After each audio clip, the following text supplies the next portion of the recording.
Hello, welcome to building more of the MVR. Should reposition this slightly, hold on. Should be good, hopefully. So, last time we improved the station by making it actually look like a station. We planned out a little bit of the road, namely that we want a bridge here, and also started putting the road back here and putting in a little bit of interurban. The interurban bit won't be too long. It'll just go from probably about there, coming over like this. Then it'll curve around here and go parallel with the tracks to about where the bridge is, and then it'll go off that way over there. And that will be it. Just enough to have a little bit of steeple cab, a few steeple cabs or something like that, running alongside in some of the sessions. Hello Kangfango, hello Abastru, hello favourite reflector inspector. Sure it is. I like the alliteration. Aren't they called cat's eyes, the reflectors in the centre median of roads between the margins? Maybe. Yeah. Hello, VGR, Lisa. Lisa holds Sandman, cat with wings. Alliteration. Try again. Haha.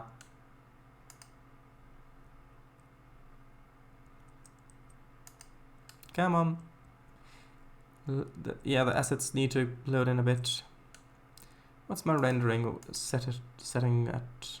3 kilometers should be fine. Right, so now let's see. I need this to be a fairly broad curve because some of the interurban cars may not fit around a very tight curve, although they should fit around quite tight curves. Something like that seems good.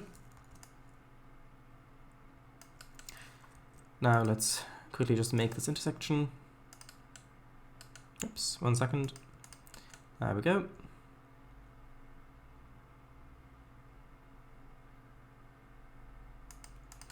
About there. Oh yes, those. I know which ones you mean, therefore I do not need to click on the link. Others, however, do not know which ones you mean, therefore they have to click on the link. That's how that works, right?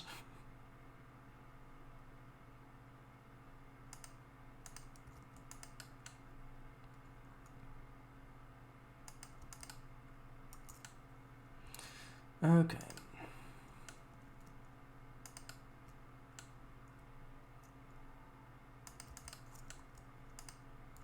That's not centered. Hold on.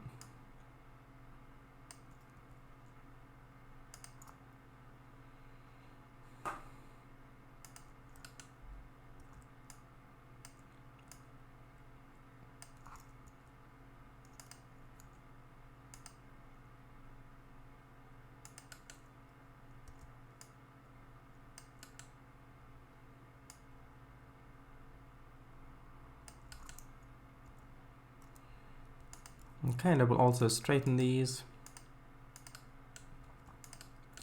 Just so that hopefully I don't have to do it later when I extend the road.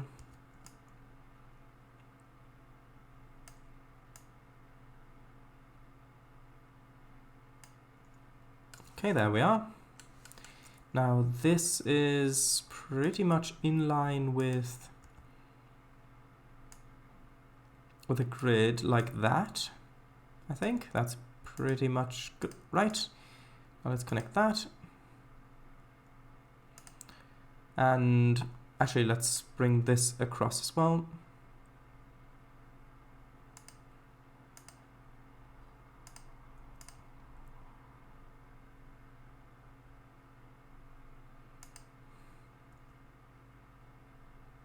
That's a little far down, isn't it? Maybe not. Maybe not.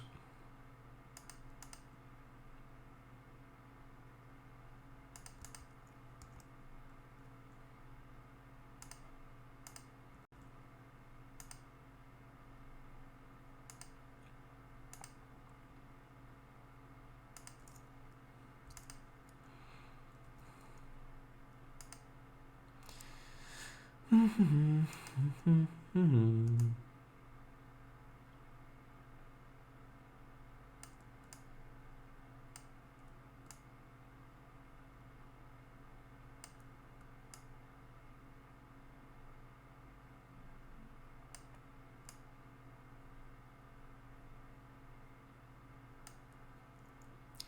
this does need to be shifted over a little bit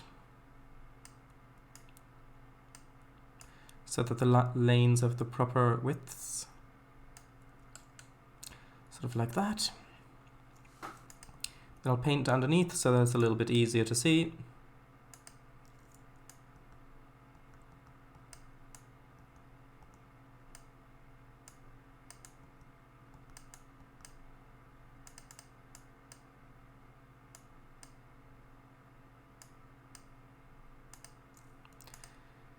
Okay, now let's add the tracks.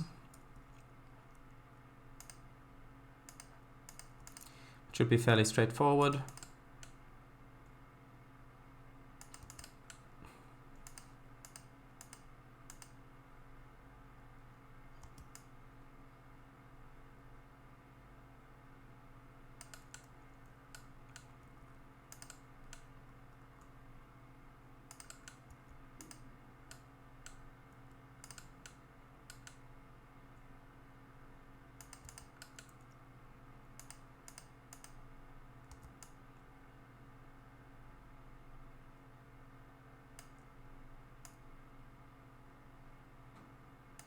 Buster saw quite a few Fiat 500s today, the modern ones. I did also take photos, but not of them. Not of them. Sounds suspiciously suspicious.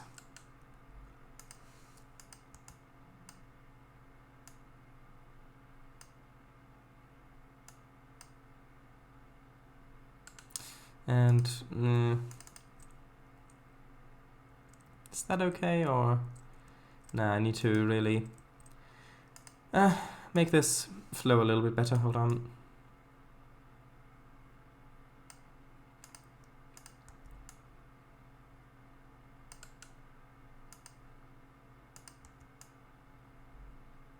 Just because it's so obvious with the tracks going along it.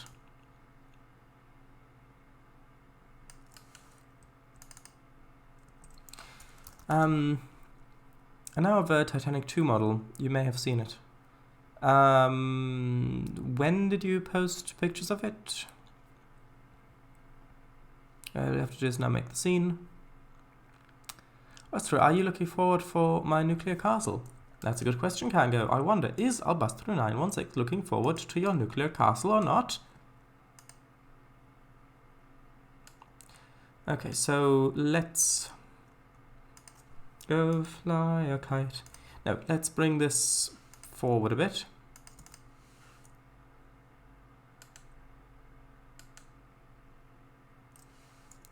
I think to about there is probably good. And then let's bring this over in kind of an S-bend shape. And then let's bring it up to about there. I don't know how much space we'll need for the road to come down from up here, but that seems like plenty.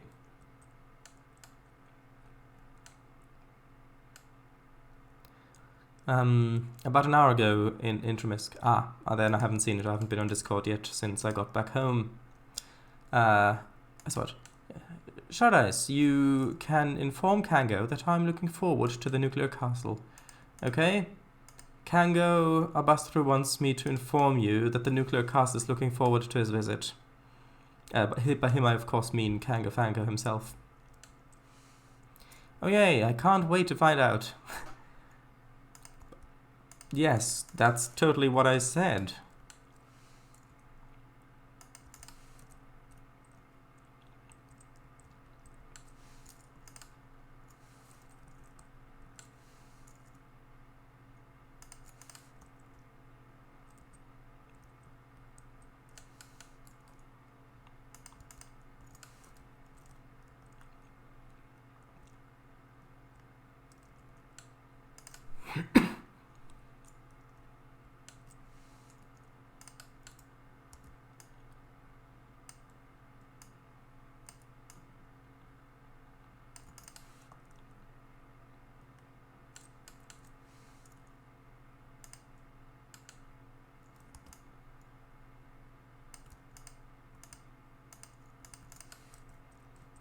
Yeah, I'm going to have a little straight section in that S-bend because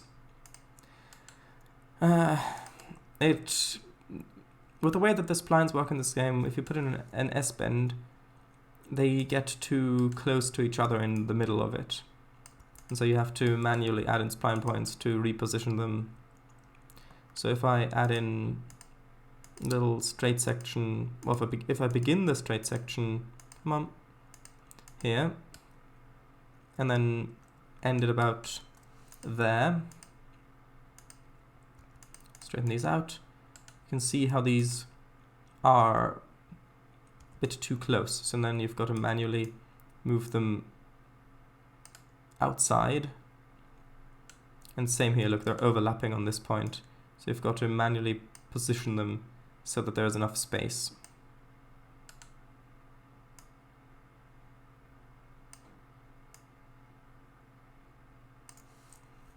Like that. I will visit it? Yes, of course. So someone already built it? No. No, you've got to build it.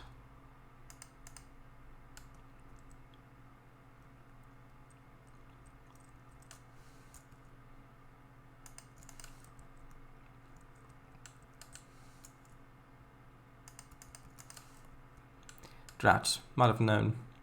It's about 4 days left until me, Mum and Co are due to topboard the Titanic too.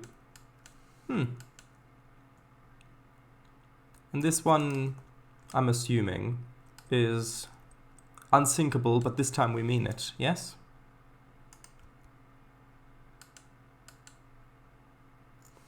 Oh, come on.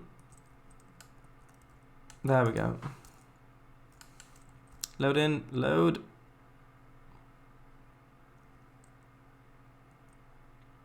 Load.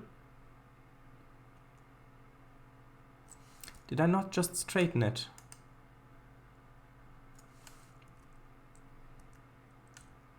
Yeah, that's not a good sign when it doesn't load the assets, like when it doesn't update them at all.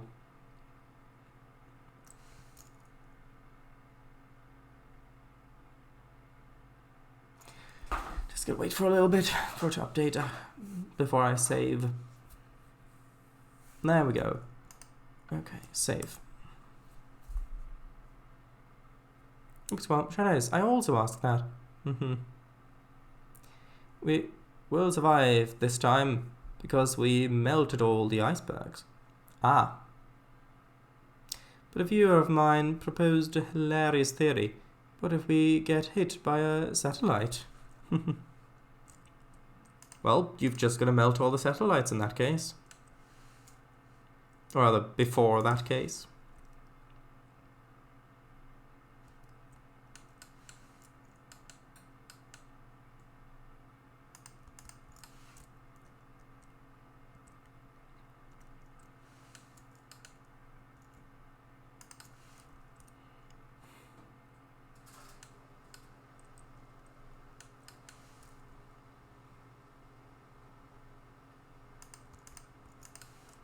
Exactly, haha. See, there you go.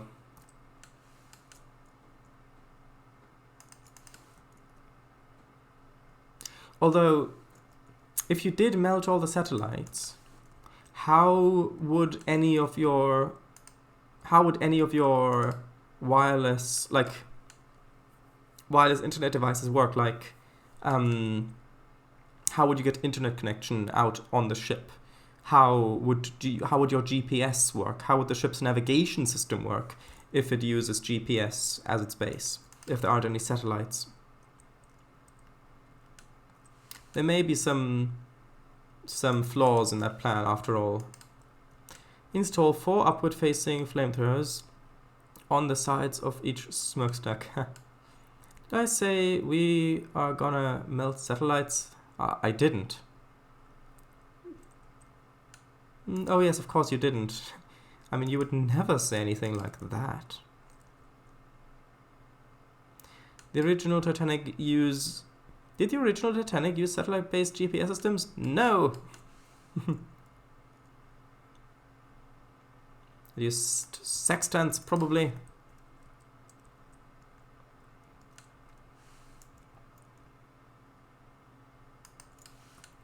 Well, actually, that one should not be straightened. This one should be straightened.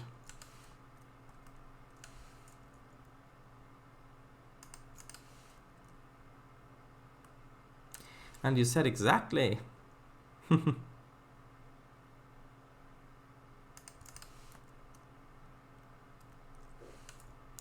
Funny enough, the builders put the radar and sonars in the first and second smokestacks. Makes sense, makes sense. I mean, what's a good radar if it's not all sooty? Confirming the idea's validity and plausibility.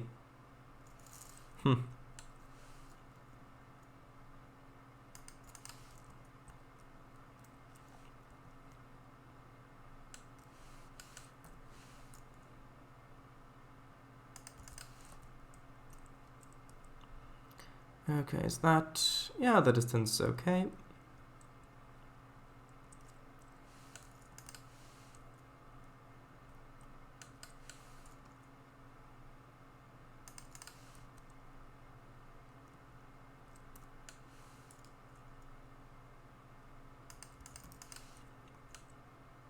Let's have this pick up so the smoke can come out.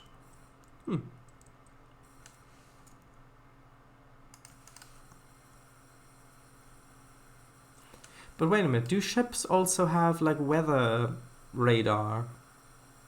Like airplanes do? Because I know airplanes have weather radar.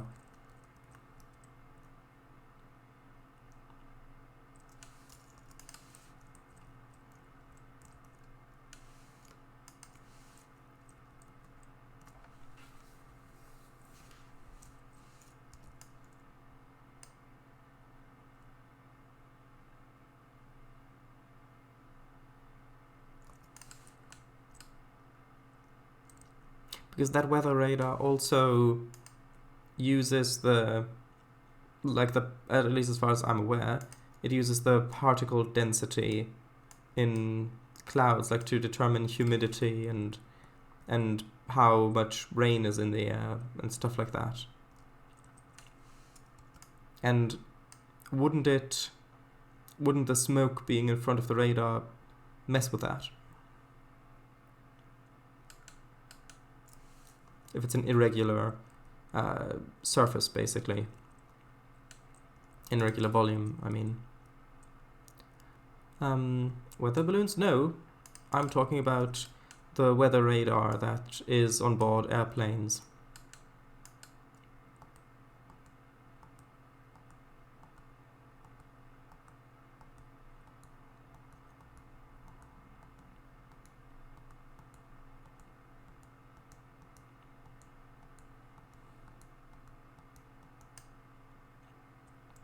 I don't know, ask the guy who made the model. Ah, right. Kango, could you answer that question in that case?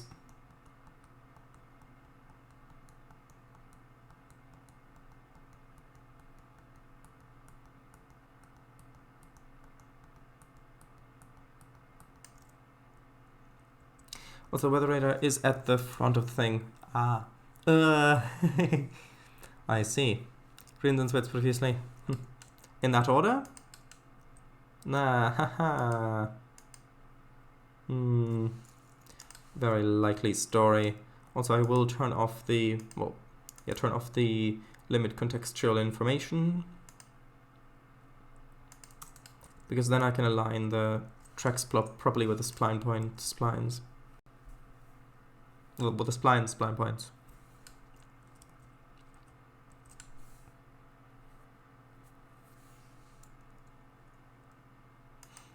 Trying to center it.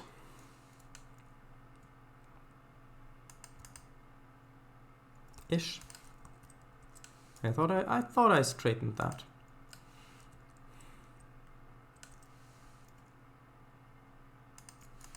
Original model author. The user you are trying to reach is currently unavailable. Please use the correct address and try to call again.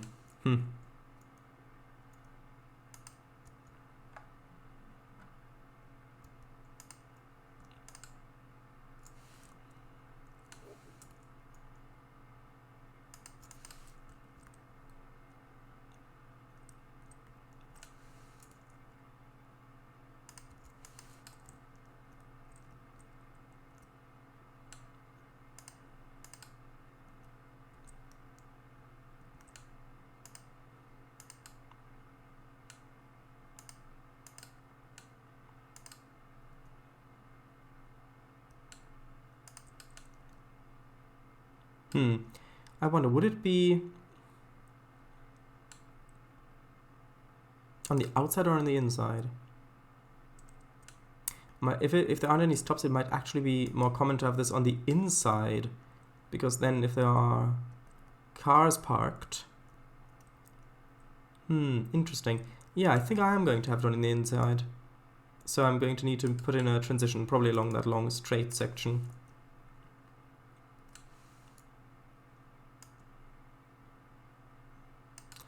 Random viewer, join stream. Wait, Jared is building the min on stream? Min? What do you mean min?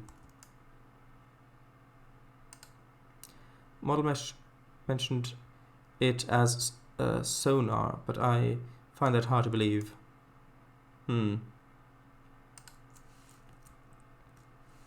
Yeah, doesn't the sonar kind of have to be submerged to work?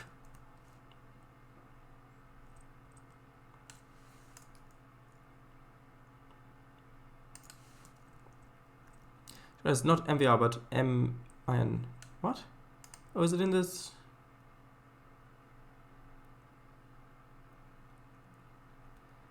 I don't know what you mean by that, sorry. I thought it might... Oh, of course, yeah.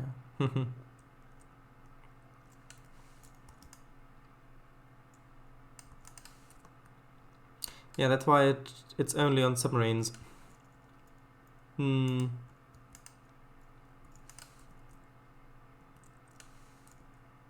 Although, I mean, I suppose you could have sonar equipment on a normal ship, just somewhere on the hull. Although, I don't know how much the normal ship's engines would interfere with that.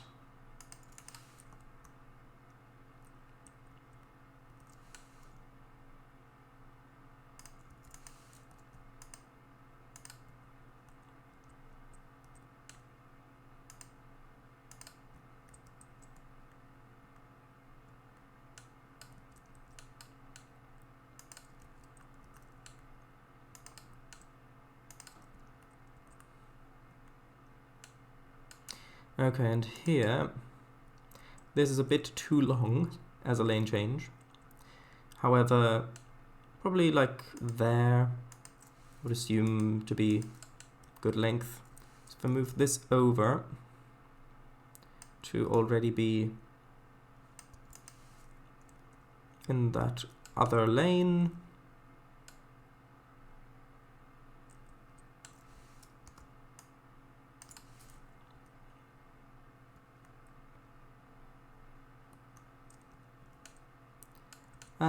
Yeah, except the white stripes over the top here on the tracks really doesn't look very good. So I'm just going to quickly, actually maybe I can just through adding a spline point change the way that the splines are, like the way they wrap around. Yeah, like that. That looks good. Okay, now turn off the, or turn on the limit contextual information. Save.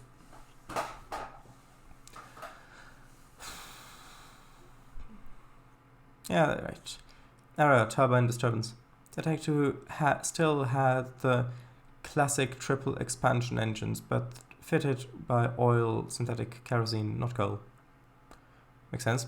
It's a historic ship, so it's exempt by international agreement on emission regulations, I say. Does it still have that classic steam chime whistle? Or now an air horn? Both. Kango, fango, open bracket. Oh! Right, let's just make the intersection. Then we'll call it a day. Wait, no, not yet.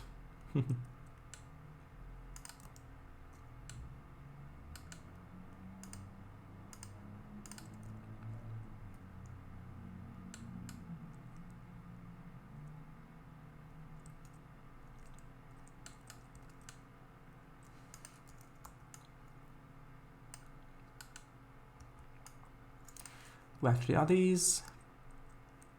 Ah, slight issue. Yeah, that is a slight issue. The wires.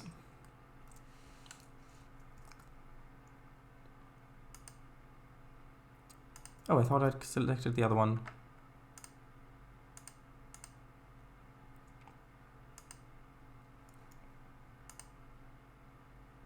Oh, come on, load, please. Code Monkey, hello.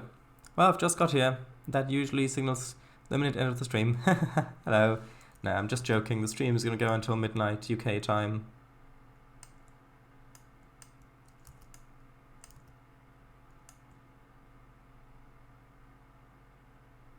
How are things with you?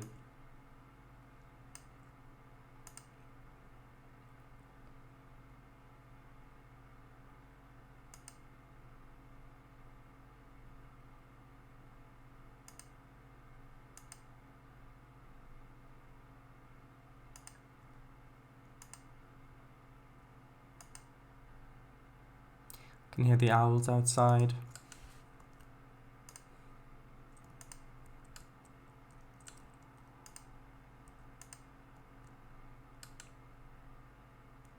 Yeah, that just looks a little odd. Because the tracks, the paint is going over the black of the tracks. Maybe I need to increase the height of this slightly. Ooh, no, that's the wrong way. I needed to go that way. Oh no, not that way. That way. A little bit more. There we go, much better.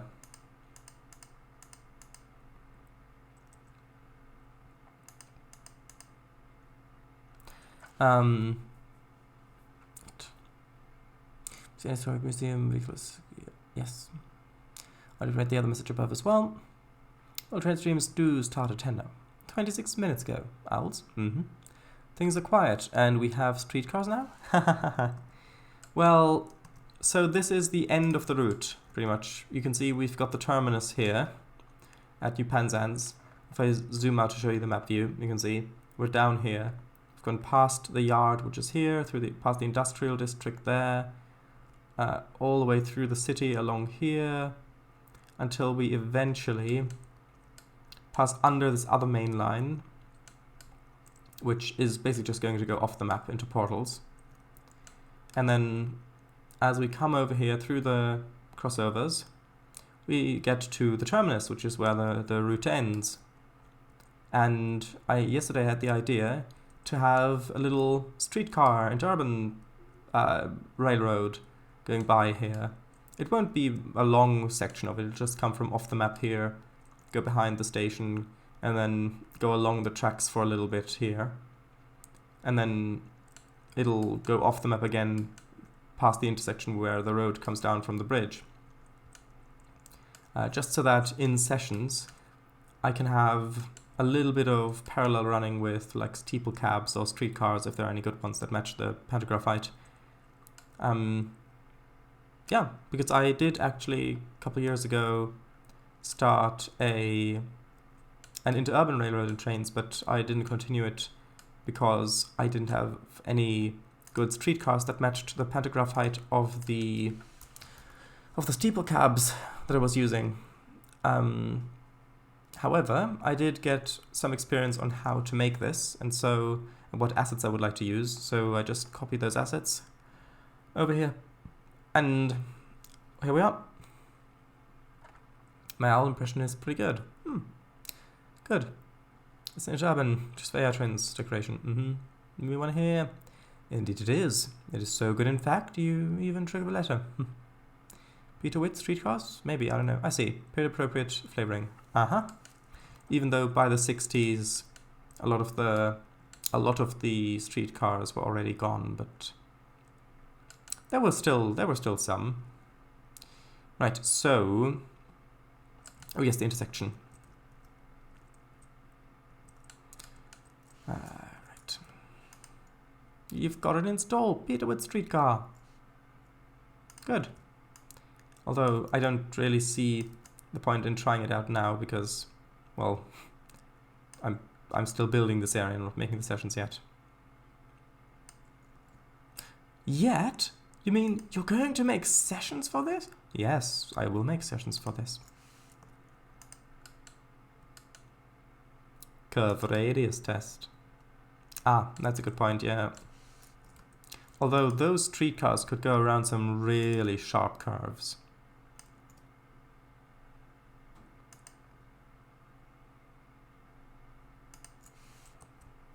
Okay, what's it called?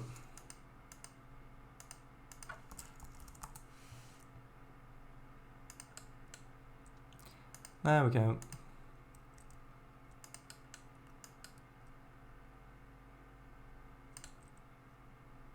Yeah, I mean, that can clearly go around this curve.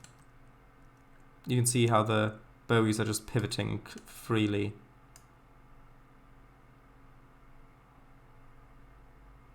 That works without issue. Doesn't even clip the paving. Actually, what's this like with in regards to pantographite? Well, it's a little bit too low for what I'm looking for.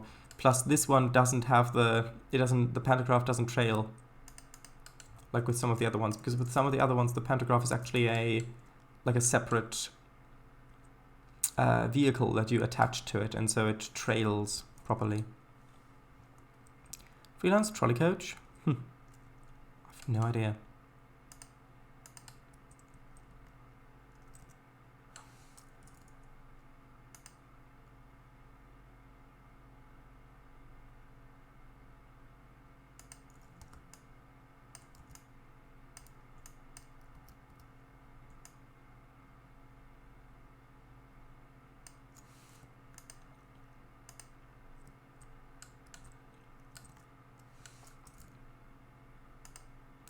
Trolley buses also have separate trolley poles as wagons. Ah, good.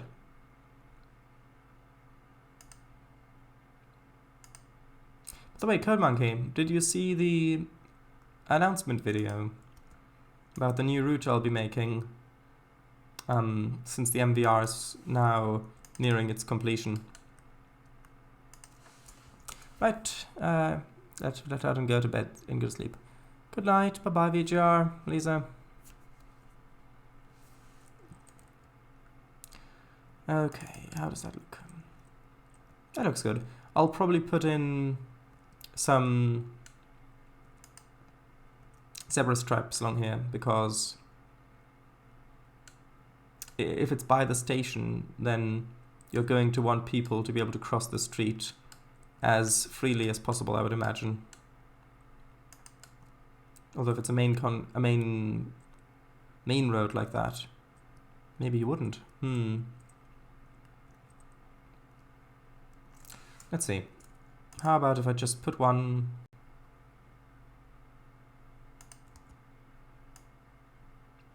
there? How's that aligned? Okay, it's aligned like that.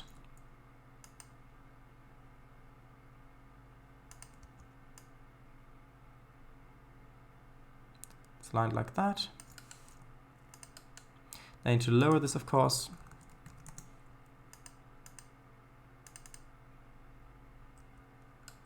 Like so.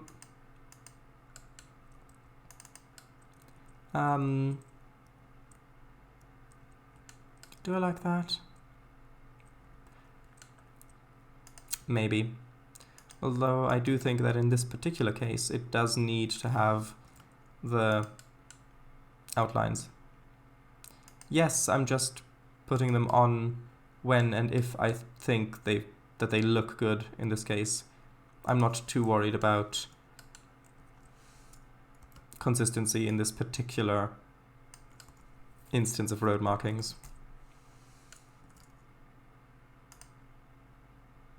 Because you won't really pay attention to the consistency.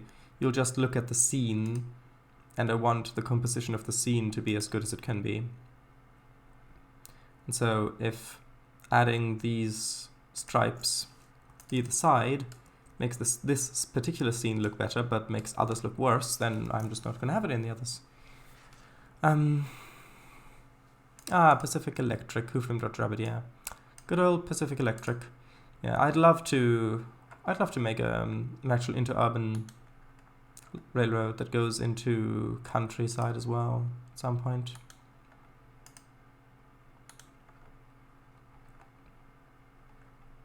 But that is not the next route project I'll make. Oh, just look at it going into the mountains. Onto the hills at least. No, look at that, they've piled them up. Pacific Electric cars piled up awaiting destruction at Terminal Island 1956. No, look at that. Oh, don't look at that. In fact, let's take that away. So sad. Avert your eyes, yes. Avert them. Avert them now. Or you shall forever not avert your eyes. Not sure if that's a good threat or not. Well, where did I... Oh, right, of course, I need to re-disable the limit contextual information. Do you think the MVR or the Premier Inn will be finished first? Probably the Premier Inn, because when the actual route is finished, I still need to make the sessions, and then I'll need to...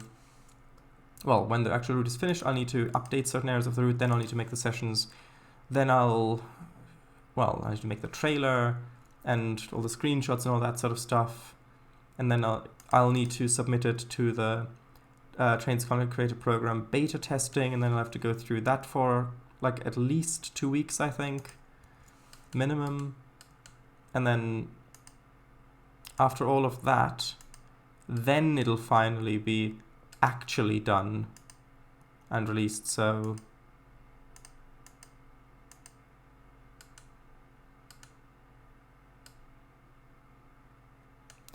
yeah, probably the Premier Inn.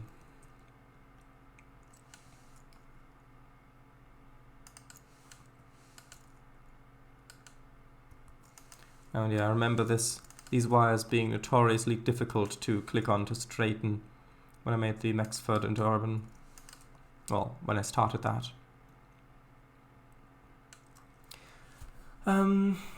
Same. Also, Premiere in... I don't know. Have you seen Amichu's rate of work? It's almost like she only does it twice a week.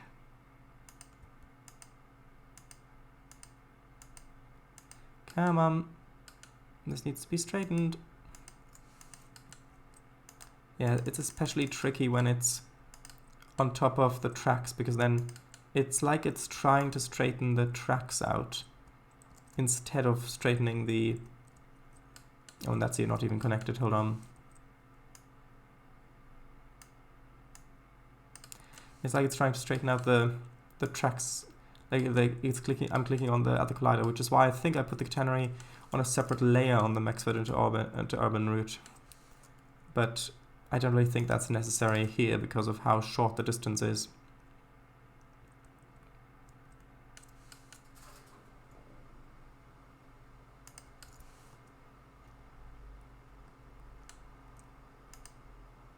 Oop, not that one. That one, yes. They've got reference material now anyway. Oh, good. Shadows for the interurban. Either this or the Mexford. You could model this as an Easter egg. Huh. I could, but no. I don't think so.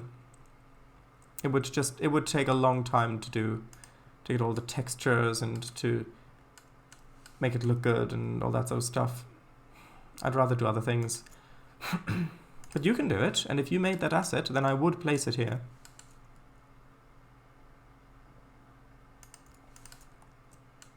I will keep forgetting that. Source, yeah. There you've got your source. Yes. Screaming white typing. Screaming while typing. Screaming now. Sorry. Forget that F key, OMG. 60F. Mm-hmm. Mm-hmm.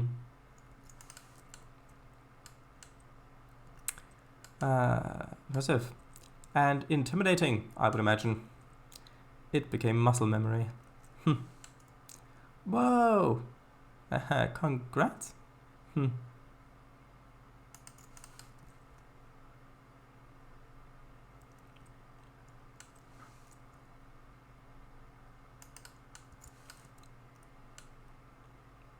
Actually, one trick to get this working a little bit easier to click on it is to add a little bit of a spline there so that it curves it out, and then delete the little bit you placed at the end. Even though sometimes that can also be tricky to get if there are a lot of other splines in the way. Alrighty, we'll see. Brungotun's building.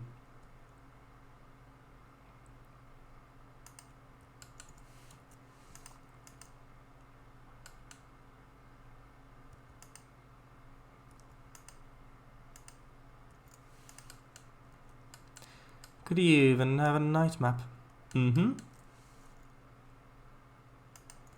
I think it's called a night mesh in this.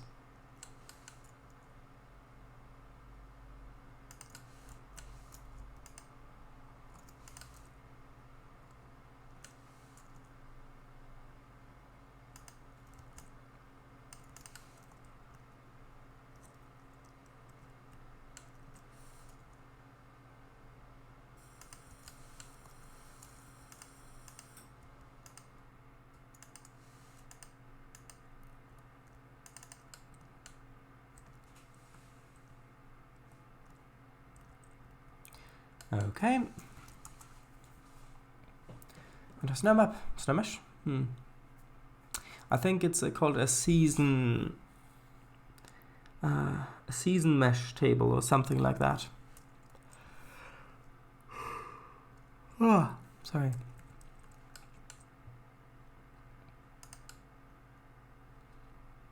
Right. So, I guess. Well, I do need to put in the crosswires as well, that these are actually supported on.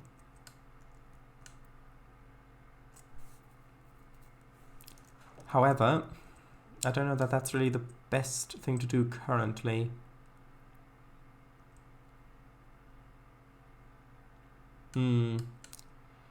Actually, you know what? Let's do it. Let's do it tonight. Let's do it. I've had a really good idea. We'll revamp, make more camp, a sci-fi show from yesteryear. Have you ever heard that song, any of you?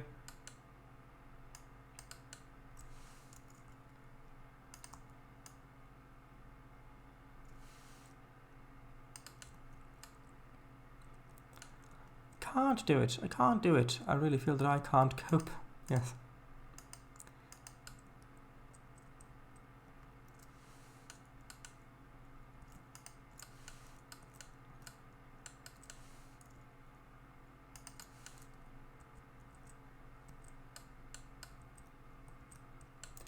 Okay, there you go. It already looks much better with a crosswire there. Again, I don't know the exact spacing of these. However, I do think that this is somewhat good. It feels good, and so that's what I'm going to go by.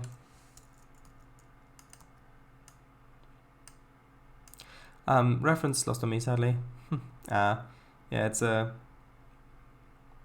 tribute song that David Tennant and Catherine Tate and the man who played Jack Harkness made for the reboot of Doctor Who for Russell T Davies when he well, since he took it over. Well, I say took it over since he made the reboot, basically.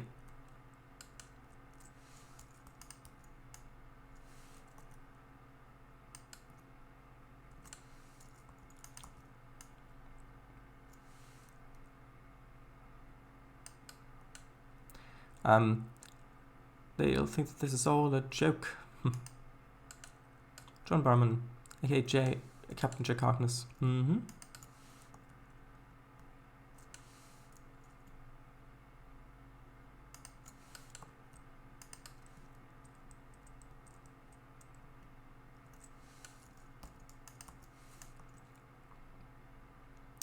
Now the thing is, I do want to have palm trees along the long straight stretch of this road when it parallels the tracks. And I want the palm trees to be really tall in comparison to the other things, but I don't know if I use these street lights, if the palm trees would feel too short in comparison. Also, I know I need a bit more here. Like I need to put the... Ooh, not that. I need to actually have a grid of wires to support the curve. Even though I know the wires going around the curve isn't that realistic to begin with, but it looks okay.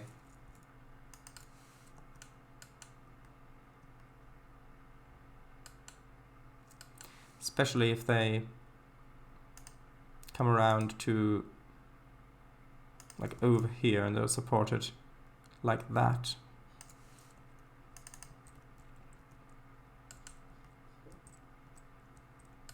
Because if you look at this map and you can see, oh, there are wires here, then normally that's enough. Normally.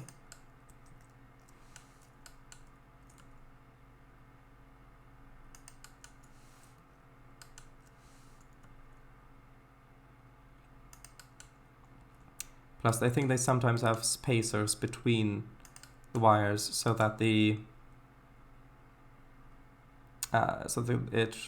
got the right curves. Place some palms now then, as the trail. Tree date palm, Chinese fan palm or something. I don't know. The alternative is a horrendous mess of support wires. I agree, Modeler's license should call that fine. Yeah. Because otherwise, like you said, having a whole grid of wires to support that, but that isn't really necessary, especially when it's only off to the side where I just need there. If you look back there, just for you to recognize, oh, there are wires, there is some support, and that's going to be accepted, I think. Now, if this were the actual railway that you drive on, or railroad that you drive on, then, well, that would probably be a different story. Then I would put much more effort into actually making it look more realistic with how the wires are supported, but that's not the case here. Pacers on the interurban tracks? No! Well, looks like the Mark 1s found their way back onto the road. The Lane National Mark 1s, I mean. Okay. Now I'll put one over here.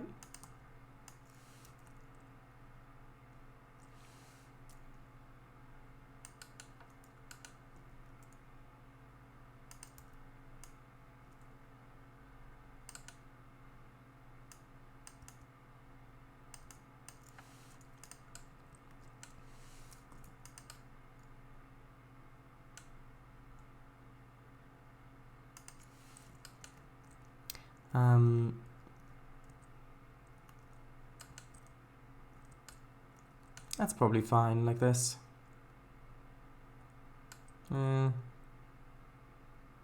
Yeah, it should probably be fine like that, given that the trolley poles can kind of move side to side to trace the wire. It doesn't have to be exactly over the top. So track, not trace. Okay, now let's see. How many squares did I have over here? It's 1, 2, 3, about 4. Okay, so from there to 1, 2, 3, 4. Let's just place the rest of them. 1, 2, 3, 4, 2, 3, 4. So it's about every 40 meters. 1, 2, 3, 4. 2, 3, 4, and then 1 where the curve begins. Last November, I believe they had a big Leyland National Bus Show event, as the bus had celebrated its 50th birthday. I didn't participate, unfortunately, as I'm not even near the area. I believe it was up in Cumbria, but it sounds very nice. I see. I didn't realize Pacers had parties.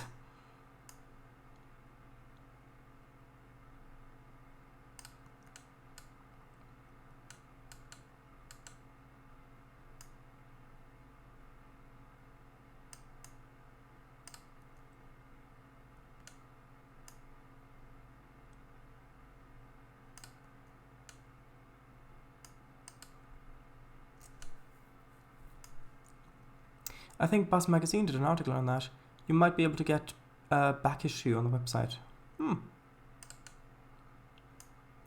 Although, why someone would want a back tissue, I don't know.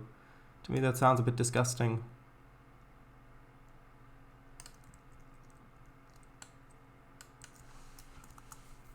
And if these street lights are a bit too tall, I can always use bulk replace asset to replace them with shorter ones, which hopefully are aligned in the same direction, otherwise I'd have to rotate all of them. So if I may have a look, may have a loot. You, there you go. Now you've got the idea. And it's stuck in your brain and you can't get it out, ha ha ha.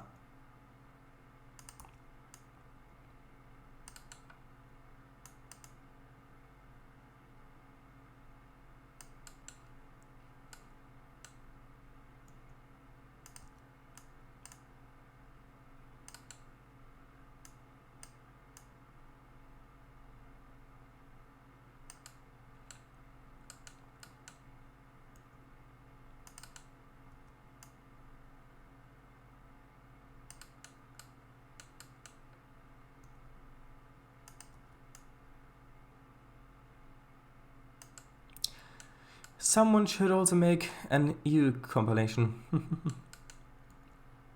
Not I.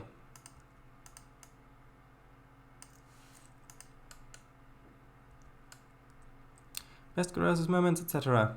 Do you mean just from these streams or in general on the internet? Because I think the latter exists.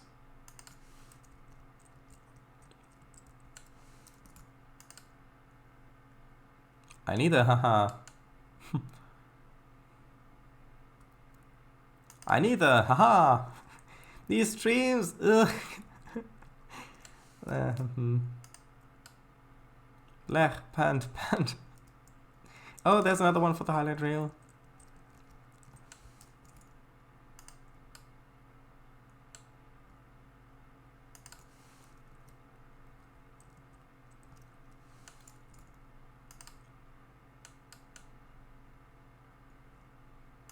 Blechpants tonight.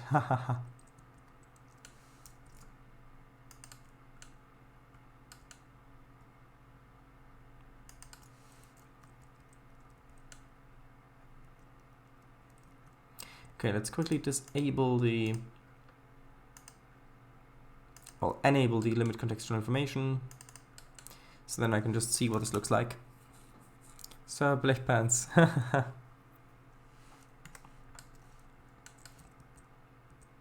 Yeah, so looking at it like this, seems pretty good. And then you can see the wires coming along here. You might not be able to see it on stream that well because of compression, but it is there.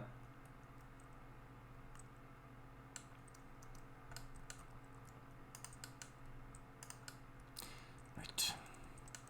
I need to re-disable the disabling of the contextual information.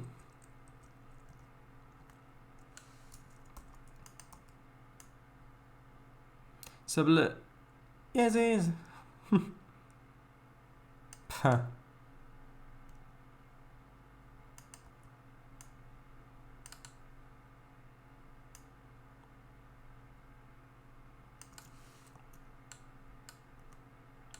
This is a little bit more tricky to do on the diagonal, so I guess it might be best to just estimate, or at least, well, if we're going to go around that way, that's a little bit too long for one stretch, so I'm going to put one in the middle. I suppose that's the most sensible solution.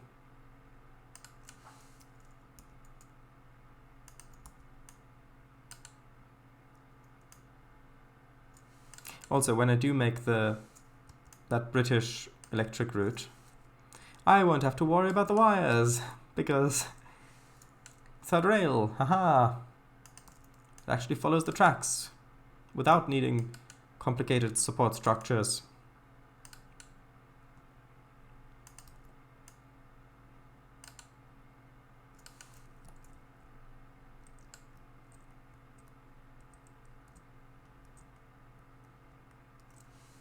And I do think we might need another one on this curve as well.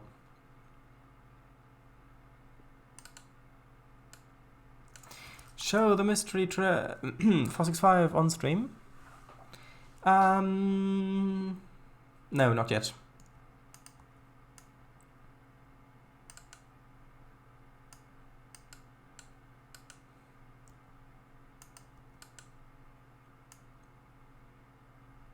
Could get us to listen to it. Yeah, it's just using, it's not using custom sounds, it's using the 465 engine sound asset that's on the DLS. Because I don't have the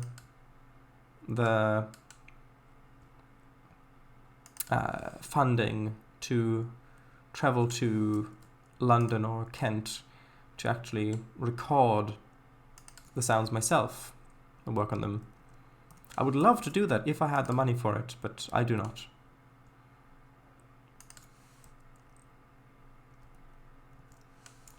Unless one of you would like to pay for it. I don't think it's happening.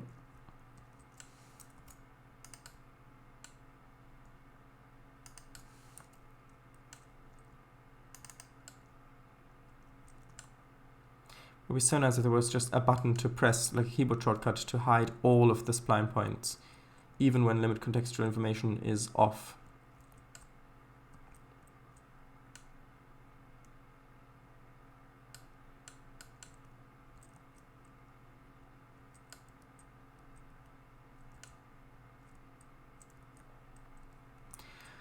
Can make it a Patreon stretch goal. Ha!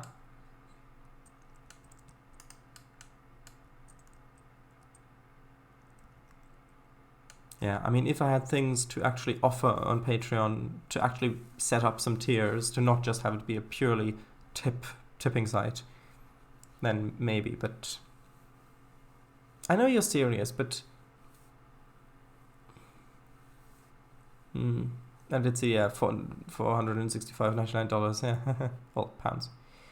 What would you rather, what you'd offer would be a custom sound set? Well,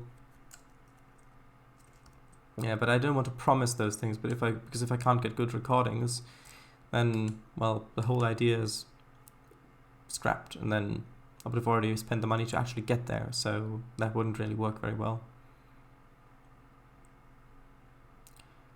1, 2, 3, 4. 1, 2, 3, 4.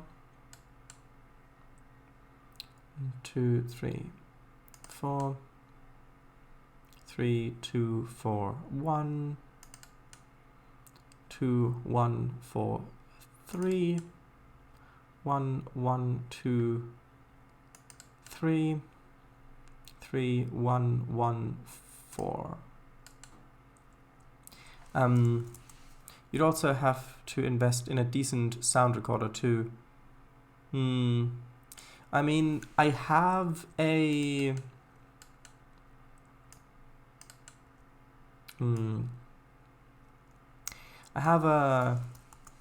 I suppose I could...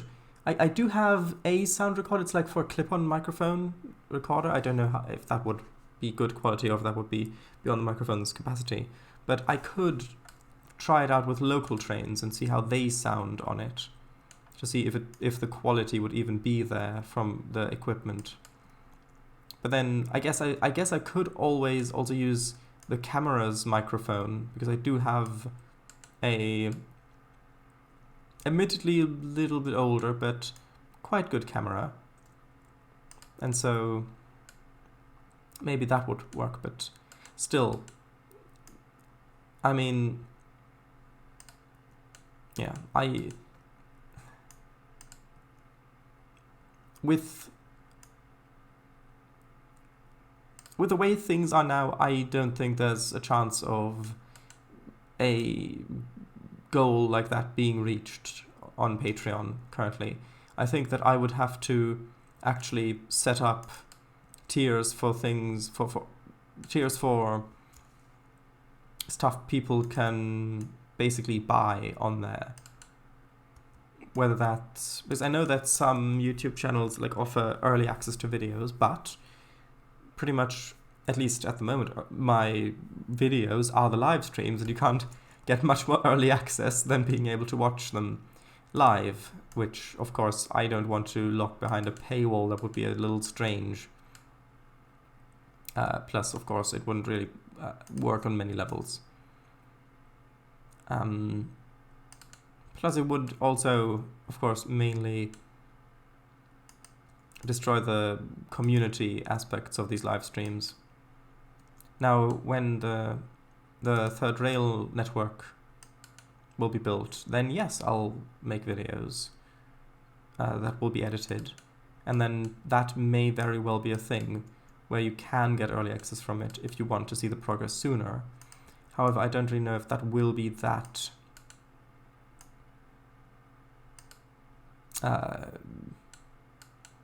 if that will work right, because I do also want to post updates on Discord. If I've, like for example, if I've built a fun scene, something that I've spent a lot of time in, then I want to share teasers on it on Discord and stuff like that. But anyway, I don't know. Maybe if I do some other things, who knows? I might be able to get the Discord server to suggest things they would like in tiers on Patreon. Although I think I'd have to change how the channel and all that stuff works a bit, so that there is actually opportunity for things that I could offer to only for people who paid, without taking away things from the people who have been there and supported the channel so far without paying. Because that's just not kind. Taking away something that you already had access to and then saying, oh, now you've got to pay for it. Even though I do know from a professional standpoint, the amount of time I invest in all of this would absolutely warrant me getting paid for it, like for my work. But realistically, that's not how that works.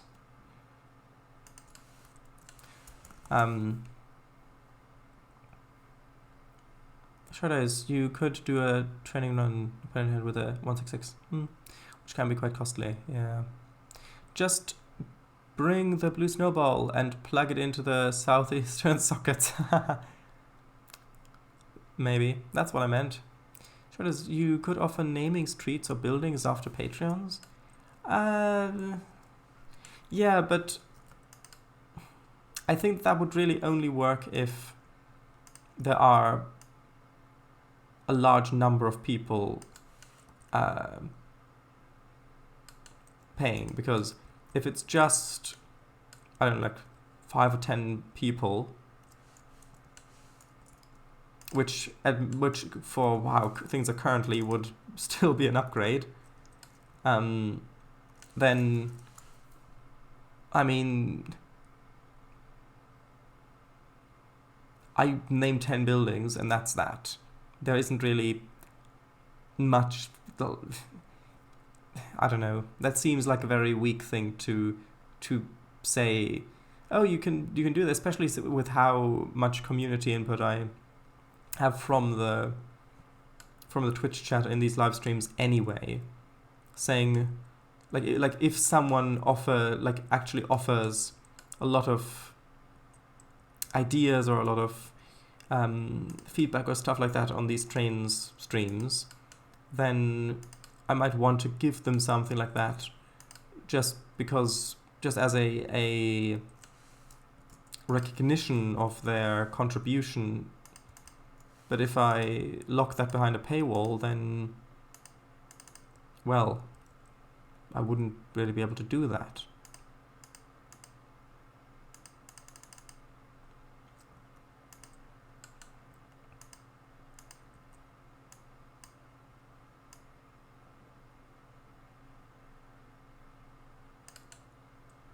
I need a little bit of space here for it to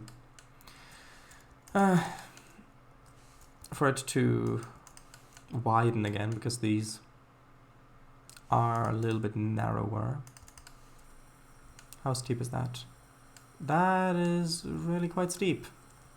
Although maybe not too steep. I guess I could always shorten this a little bit to about there. Then that would give us a little bit more space. I do believe I've straightened that, yes, good.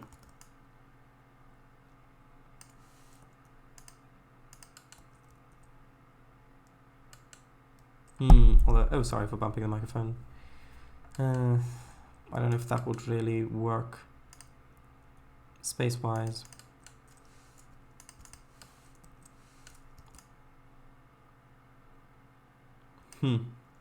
Maybe. Could just about work. If I put a 90-degree turn in here.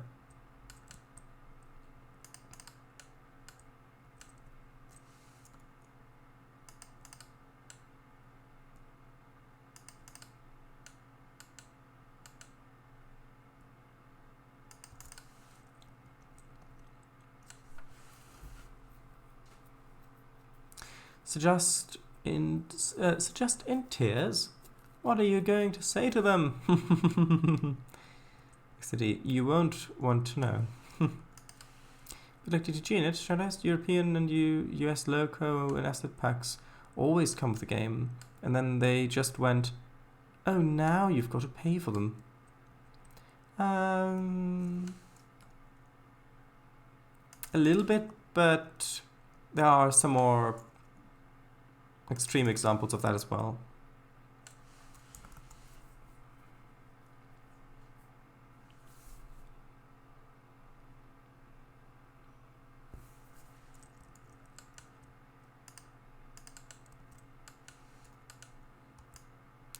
Like updates as well to games, stuff like that, where that's a little odd. Hold on, I think I need to make this into 2 pieces. Yeah, where it's like, oh yeah, you've bought this thing and it's got bugs in it, but we're not gonna fix the bugs now. Well, we will, but in the new version, you've got to buy the new version now, and then you'll get the bugs fixed. Sometimes companies introduce new bugs in the last update for the old version, just so that people won't be able to properly use it anymore. So they've got to buy the new version if they want to use it without bugs or without all bugs. And there's just it doesn't feel right taking things away from people.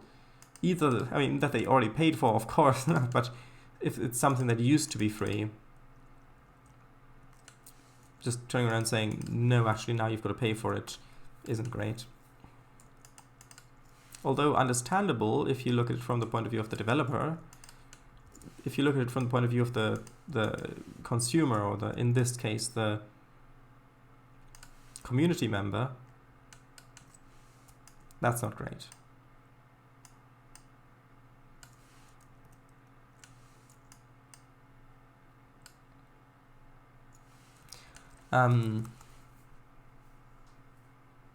It is like Willis's Lakeside Jack, yes.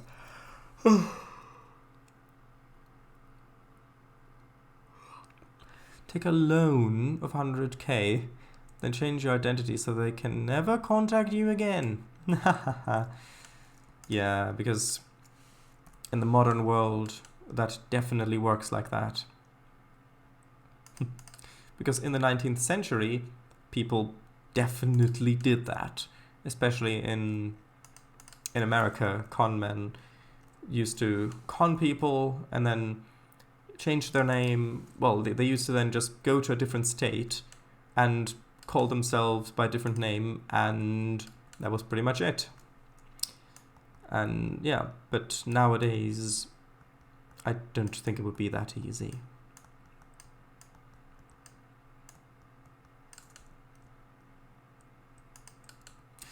Okay, so now if I bring this in very, very, very, very, very close, it's going to be a little tricky to have it all line up properly, I know, but it means that the gradient isn't going to be too steep. Yeah, that's okay for cars.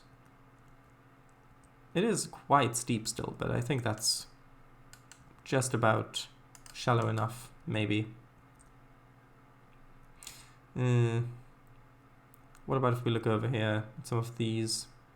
I think these ones are actually a bit steeper. Yeah, that is much steeper. Okay. I'm just gonna say that that's good enough, and I'm gonna leave it at that.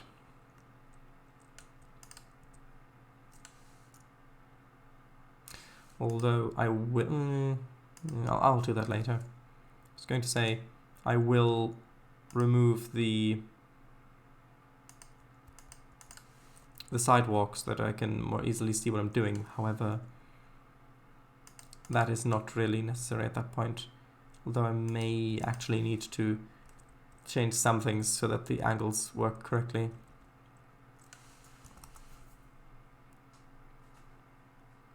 Again? Again? I already changed mine from Pepper Ace to Kango Fango back in early 2018 or something. Sure nice. Trainz World, eh? Trainz World. I mean, well, Trainz World didn't really make you pay for something that was free. They just kind of said, oh yeah, we're making this big game and it'll have all these features and it'll be great. And people bought early access, I think, even, and stuff like that, and then said, well, these features won't be in this game, the technology isn't there for it, no, we've got to start from scratch, we're going to make Trainz World 2, and that will have all the features like multiplayer and Steam and all that sort of stuff, and then they went again and said, oh, actually, we're gonna make a new version. Your DLC will all still be compatible with that, with the stuff you bought for Trainz World 2, which, by the way, wasn't the case with Trainz World 1, as far as I'm aware. And then now I've got that, and it's just like, yes, but this is basically the same game. This is not different enough to warrant being a new purchase. Especially since the previous model with Train Simulator Classic was that you got all the updates of the game itself for free. If you wanted new routes and stuff like that, yes, of course you've got to buy them, but the actual core game update, you got that for free.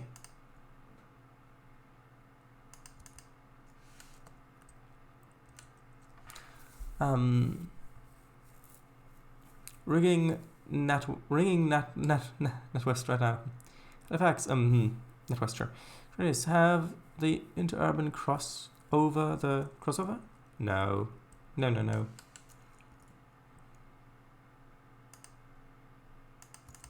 That's not necessary.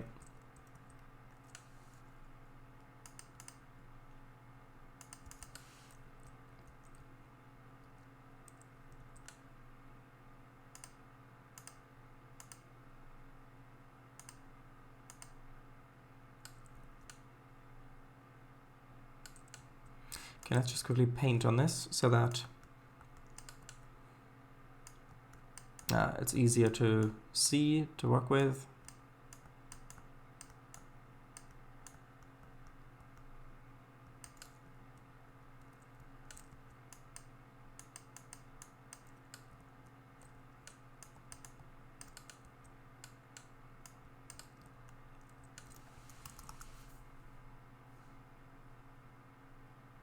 The Saxons? They don't even start from scratch though. Majority stayed the same. Just give us what we paid for. Talking for next versions of games, City Skylines 2 looks amazing. I've not seen much about it. Look, I've seen it. Hope they integrate the most popular mods in by default, like they did with an update years ago. That would be really good. And multiplayer. I've only seen the trailer, which I know is not gameplay, but I trust will be similar enough. I mean, when the MVR is done, I do plan on having another MISC slot finally and doing some City Skylines. Well, you won't like this headline. Oh. City Skylines 2 developer says multiplayer would make the core player experience worse. Oh, come on. Oh, come on. Look, there are pop-ups behind pop-ups. Hold on, one second. Where's the developer menu?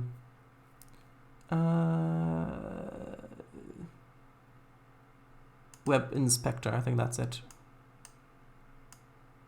Yeah, if I go here, show that, and then I can go over here, one second. If I go into, where can I, one moment. Sometimes you can select and delete the images if you edit the actual HTML. But this looks much too complicated for me to be able to do that, unfortunately. Oh well, I don't really fancy clicking on any of those. Maybe use a darker asphalt texture so it fits the bridge supply more. Maybe. But you won't really see that transition anyway if you're gonna be driving down here. And if you do look up a little bit, you're not really gonna see it. But maybe I will do that. Alright, I didn't really think the MP thing through myself, but MP in Transport Fever 2 or Summit would be lovely, as well as day-night cycle weather. But the thing with Transport Fever is you're building a company that is supposed to be profitable and that needs to be set up logistically, and so having a competitive company also be set up and managed by a different player works very well with that. Whereas with City Skylines, yes, having it be set up efficiently and stuff like that is part of it, but not really in the same way, because in City Skylines, the largest part of whether or not a city is profitable, at least as far as I remember back when I played, which was many years ago, the last time because of just time reasons, the largest part was your road infrastructure and making sure people can get to where they're going without being stuck in traffic, basically. And then that was like the most difficult part, as I recall. And then, but then if you introduce multiplayer and people, because the other large part of it is just building a beautiful city. Whereas if in multiplayer, like, if it's competitive, how would you compete? It's not a rival company and you're vying for the same resources, not really. And in cooperative mode, like, you still have to plan ahead, because City Skylines is definitely a game where you need to plan ahead really quite heavily to be able to get anything done the way that you want it to get done. And if it's in multiplayer, then, well, would it just be a case of saying, okay, this is how I want things to be built, this is what I'm planning for, so make sure you don't mess this up when you build? Or, like, that doesn't seem fun. Like, for example, in Cities in Motion 2, that's got competitive multiplayer. That's fun because, well, it's in the same city and you're vying for the same resources, the people to move around. Even though that game is really difficult to actually turn a profit in. Like, really difficult.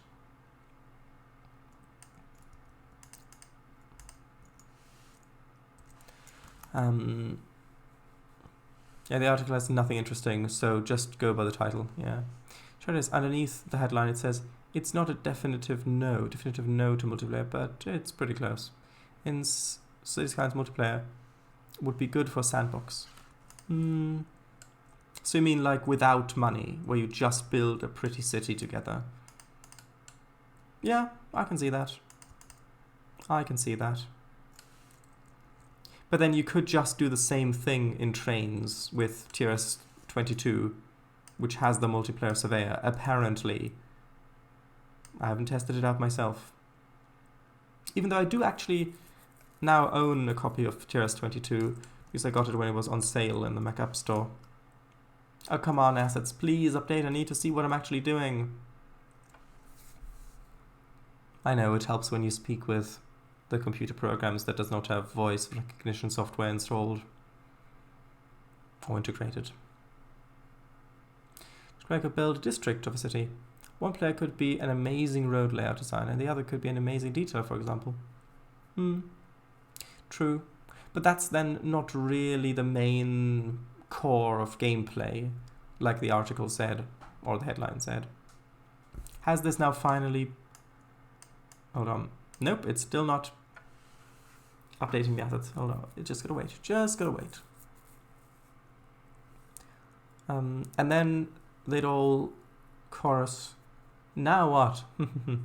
Or like Kang says, everyone could have their own sections. Yeah, I do think you could make it work. I just do kind of agree with the headline that it wouldn't really work with the core of the gameplay of the game. Yes, you could use the engine and the setup to have a fun multiplayer experience, like you just have different sections each player builds in, but then how would you interact? Surely that's just like how SimCity did it with the different cities, where you can, where it's, if you don't interact that way, or if you do build in the same space, there aren't really any resources you compete with. You can't really plan together unless you can see how this sort of thing may not really work that well. Come on. I'm still just waiting for the assets to probably load back in. I plan on building a park in this district right here in 6 years, so make sure you don't thoroughly soil my plans by building an industrial district there. Please and thanks. Yeah, but as you see, with the game, everything is so interconnected that, like, for example, parks. Sometimes when you build a park, yes, you can look at the heat map to see where people might need a bit more happiness, but parks also increase land value, if I recall correctly. And sometimes you can use them as a buffer between noisy districts and residential, so that you've got a little bit more space, so that the noise pollution isn't as harmful in those situations. And so you can see how you've just, in that game, you've just got to plan ahead so much. And I don't really see how that would work well in multiplayer. unless you turn off all of that stuff and just build in sandbox like Albastro said. But then at that point you're not really playing City Skylines, are you? You're just, well, you're just using a 3D design tool, basically.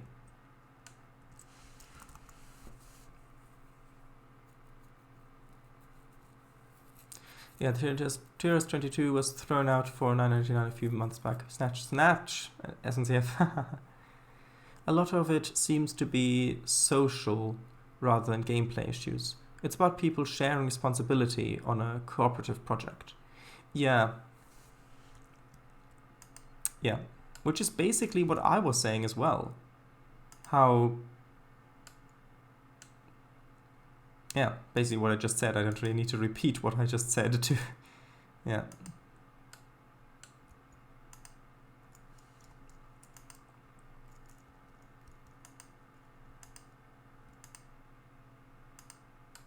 Oh, this is going to be tricky to connect.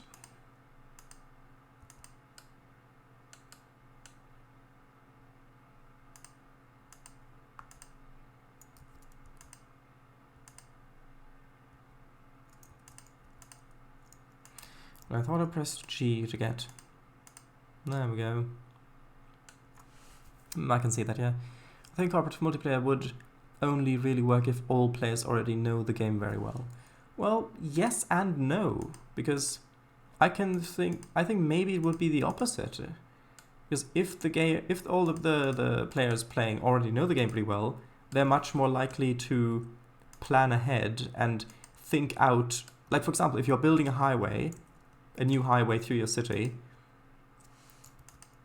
then at least I would already be planning, okay, I'm going to extend residential over here, which then means we're going to need more jobs, and then I want to focus mainly on offices instead of industry, at least in this area, which means I'm going to need to have schools, high schools, universities, whatever, to make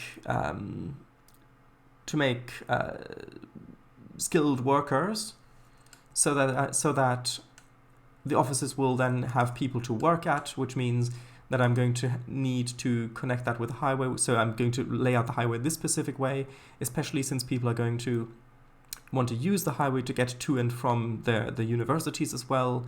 And then if I'm going to create this new neighborhood, it's also going to need some commercial stuff, and then I can decide whether I want to integrate that commercial stuff into the residential, like having it spread out throughout it a little bit, or if I want to make a focused commercial area, then I need to think about where I'm going to have public transport, like metros and stuff like that, to then supplement the highway, which can then impact that. And then it's all of these factors that factor in pretty much every decision you make in the game. And all of it is stuff that you really do need to plan ahead for. And if multiple people are building the same city, then I don't really see that working. Unless you have some sort of a council system where every in-game month or something like that, I don't know, you'd be able to submit, like maybe on the map, like draw on the map, or place markers on the map, or draw on the map areas of what you would like to build in the next, maybe yearly would be better, annually. Yeah, so you could place markers like, or draw an area of industrial district or highway or stuff like that. And then once a year, and those plans aren't shared when you put them down. Once a year, you get a council meeting where basically each player can see the designs and the markers and stuff that every other player put in. And then you can discuss the things, and you can either modify or suggest modifications and approve or deny. You'd have to have a chairperson, I guess, but person is not the right. Anyway, a chairhuman, shall we say, to have the final say as to approve or not approve something like that. And maybe you could have that be like a round robin or something like that with every council meeting, where you get one player who has final say in deciding on whether something's approved or not.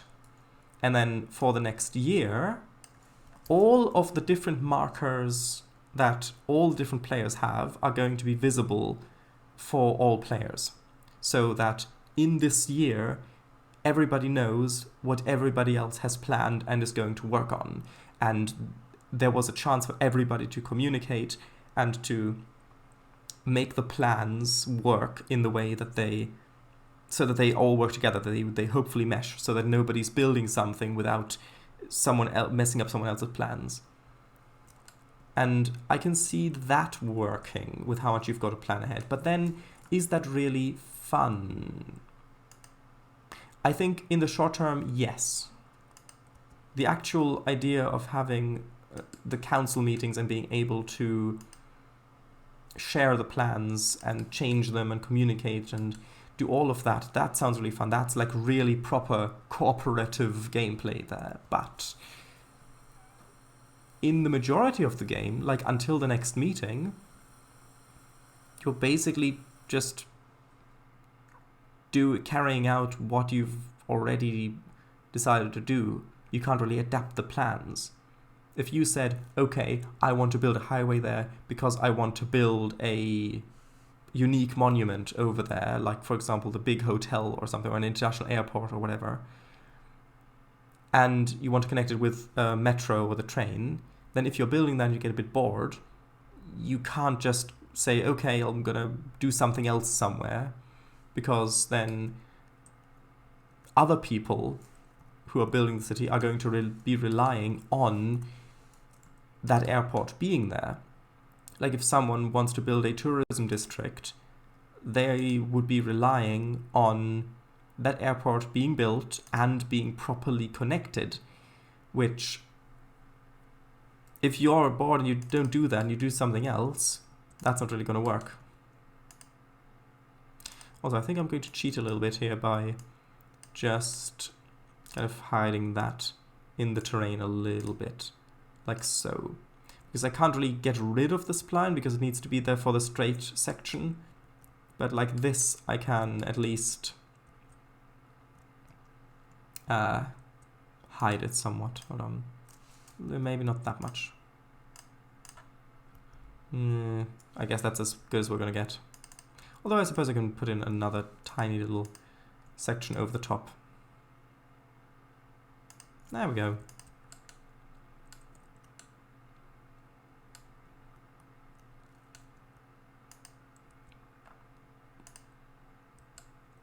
And then if you think about how different that multiplayer experience would be compared to single player, is it really worth the development time investment as well? Should you, because at that point, you're basically making an entirely new game mode, an entirely new way of playing the game that is only going to be limited to a very, presumably quite small percentage of your player base. Because that is not a way you can, like that is exclusive to multiplayer. You can't even access that if you are only playing by yourself. So all of the players who were playing the previous game in single player, and to all of the new players who don't have other people who also want to play that game and have all the time to commit to that, all of those players, you're spending all of their time and money developing stuff that the majority of people won't even be able to access. So you could do that, or you could spend those resources on adding functionality and gameplay and improvements to the single player game, which everybody will be able to access. So you can see how it's not really ideal. Right. Chat. I can see that, yeah. I think cooperative multiplayer would work really well if I all know the game. Yeah, that's the point. Yeah, that's what I was originally saying. Sorry, I got distracted. Yeah, with players who already know the game very well, they would plan ahead like, well, like what I just said. But if it's players who don't know the game very well, then I think they are more likely to just build as they go. And in that case,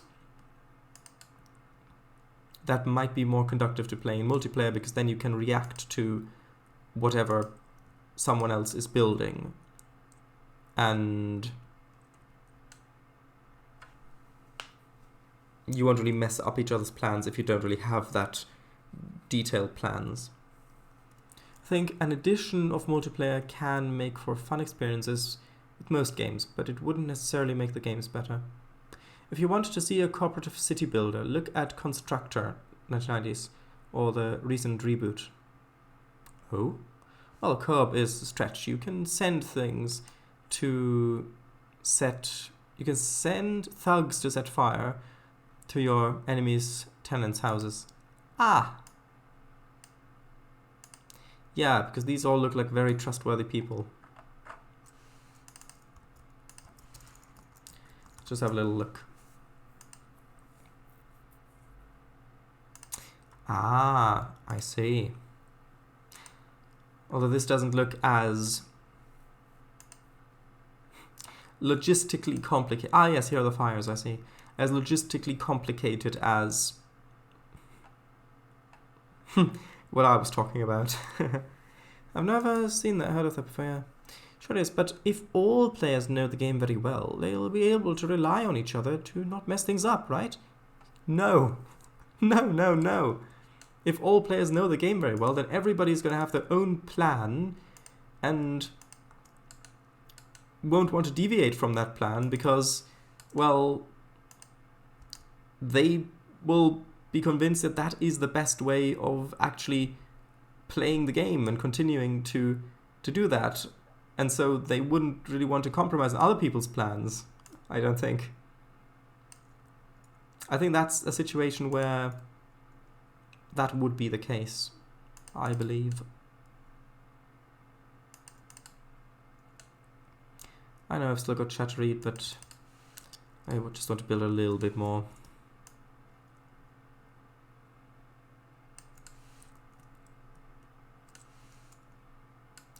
And that looks pretty good.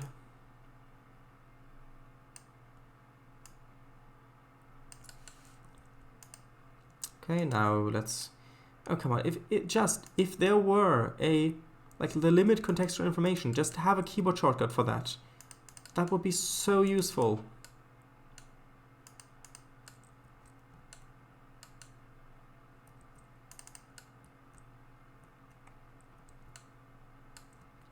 Okay, and then that'll just go off the map.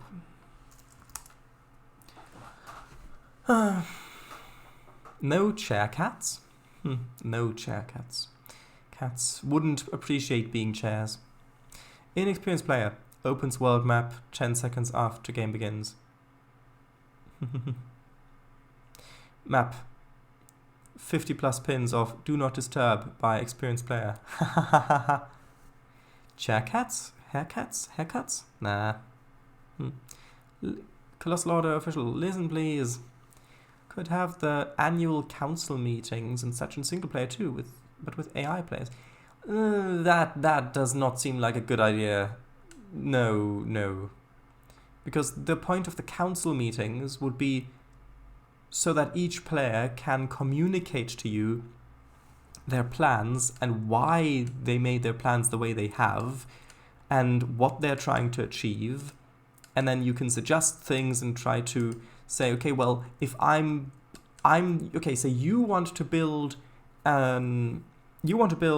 a tourist district, and you wanted to focus that around the seaside stuff, well, that's great.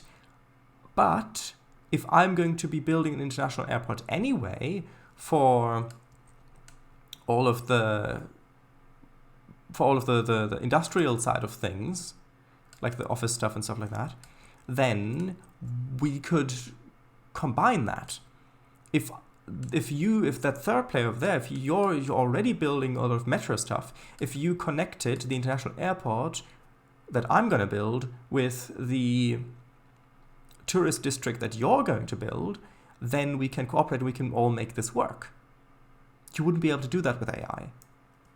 And that's the point of the council meetings, to actually share plans and to improve plans and to plan plans and to plan improvements and to plan sharing and all of that. Not plow. We're not going to be doing any plow sharing because that is terrifying. But plan sharing, yes. And if you don't know what I mean by plow sharing, please ask me to elaborate.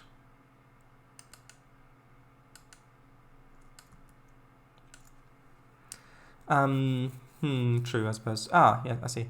So in-game VC would only be open during those council meetings? I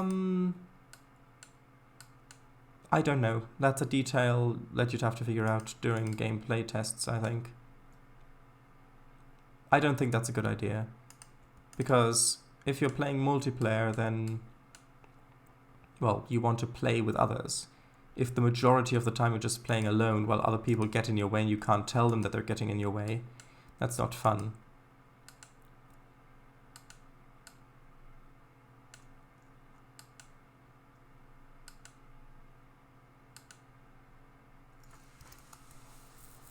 Right. I would think VC should be throughout the game. Oh no? Plowshare. Is that the Project Plowshare, the atomic? No, this is not the one I was looking. Hold on. 1 second.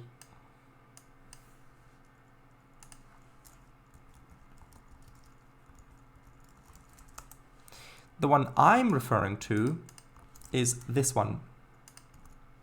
To my mind, plow sharing involves 2 people splitting 1 sandwich. Yeah, the plowman's. Yeah, I get your sandwich-based jokes. Plowshare project, is that a different thing? No, the one I meant. The one I meant is the one that I posted. This is just annoying. It's annoying if the spline points are off, and it's annoying if the spline points are on. If only you could more selectively choose which ones you want it on or not. Yeah, I'll have to turn it back on. Well, off. Yeah. Basically, for those of you watching the archive, you can't click on the link. Project Plowshare was a United States project in the 50s, I believe, where it was basically about using atomic power not for weapons, but for engineering projects, basically.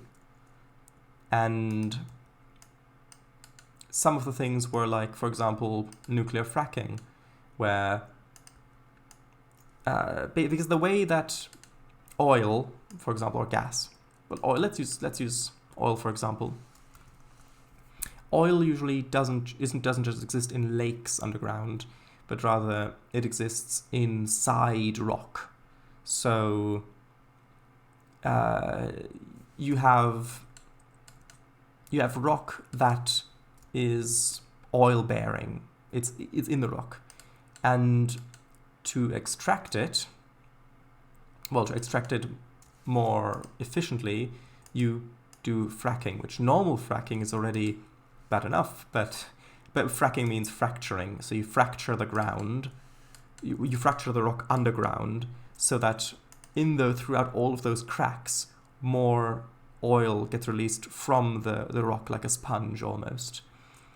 And yeah. So one of the Plowshare projects was nuclear fracking. So instead of just using either conventional explosives or using liquids, you would use a nuclear bomb detonated underground. And that is pretty much as bad an idea as you'd think it would be. So I read up on this a while ago when my computer broke. Yeah, I read up on a lot of things back then. And while they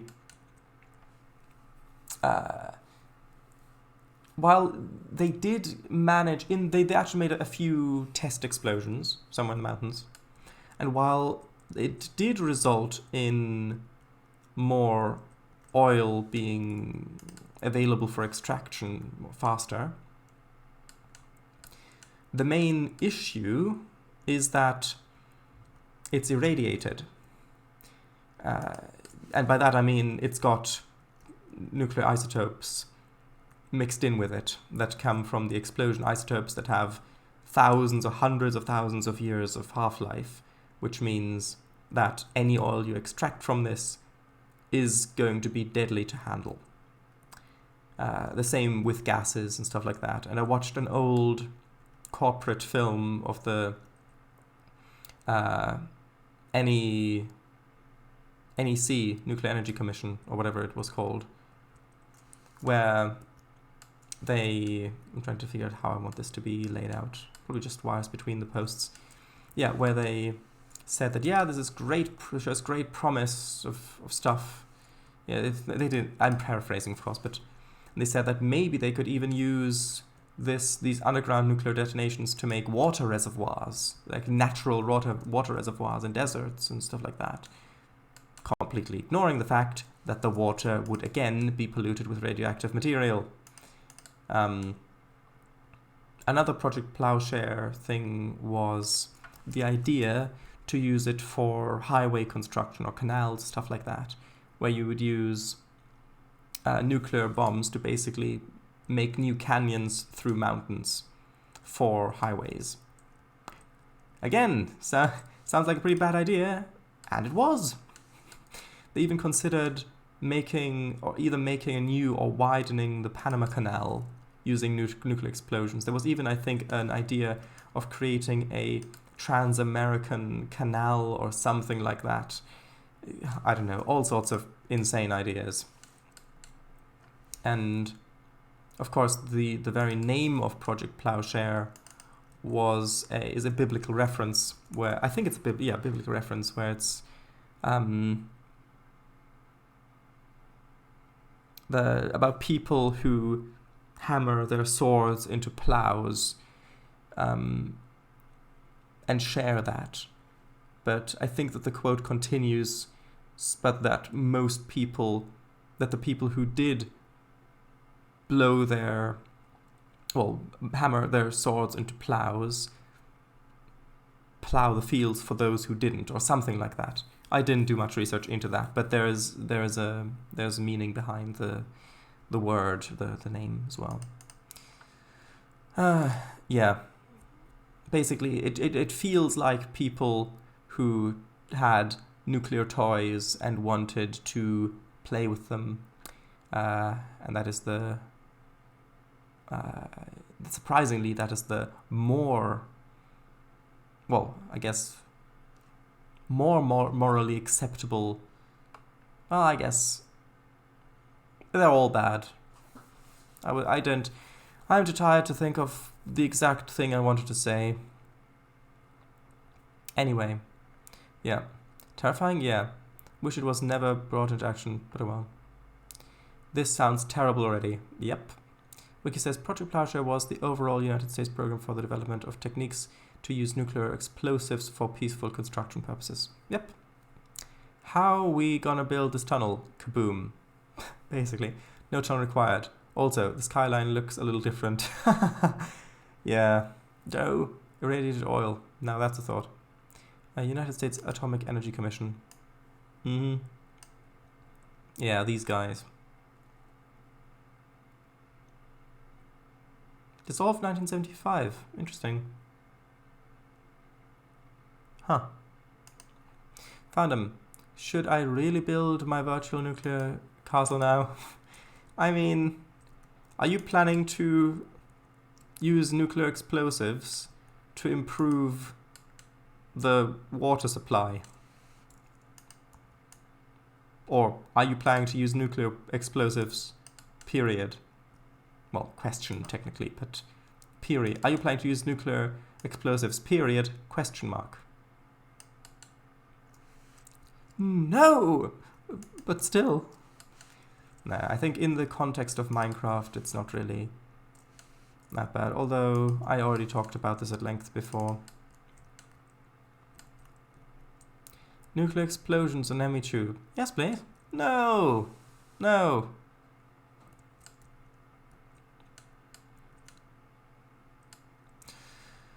Okay. How does this look without the limit contextual information off? It's a good idea. No, it's not a good idea. No. Oh, that looks pretty good. Imagine that extending over there a little bit and buildings on either side. Not burning, just normal buildings. Then you come along here. We got the streetcars running back and forth there. Might even put a few streetcar stops along this way as well. And as you come into the station here, if you're paying attention, you can rotate the camera a little bit and have a look out there. That's quite nice.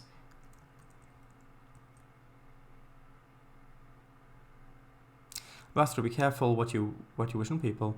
Besides, I've just finished their spring outfit this morning. Explosives have solved problems in Minecraft before, and they can solve problems in Minecraft again. Never mind that it creates some problems too. Palms, that's what I wanted. Because I want tall palms, and unfortunately, I think the palms that best fit what I'm looking for are the old ones. No, not Monkey Puzzle. Hold on.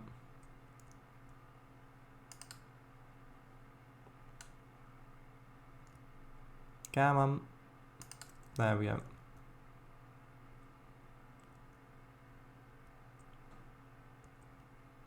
So, if I just place these along here, what would that roughly look like? Well, except for the spacing being terrible. Hold on.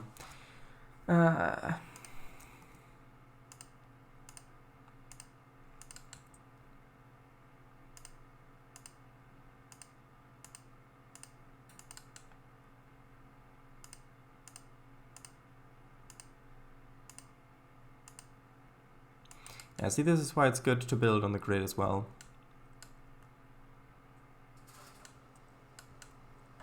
I mean, I do like the palms, and even though they are 2D assets, they're not speed tree, because of how they've been made, they might not be that terrible, even though they are really up close though.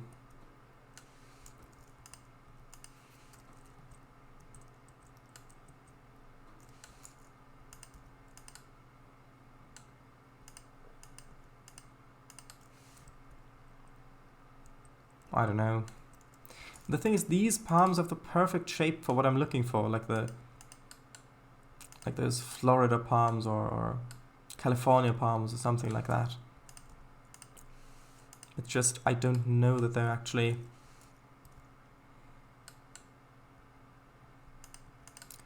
gonna look good. Like, because just because of the fact that they're not speed trees and they're this close. If this is Trainz in Era, oh yeah, definitely. I would definitely use these, but I don't know. That is a big palm. That is too big of a that is too big of a palm.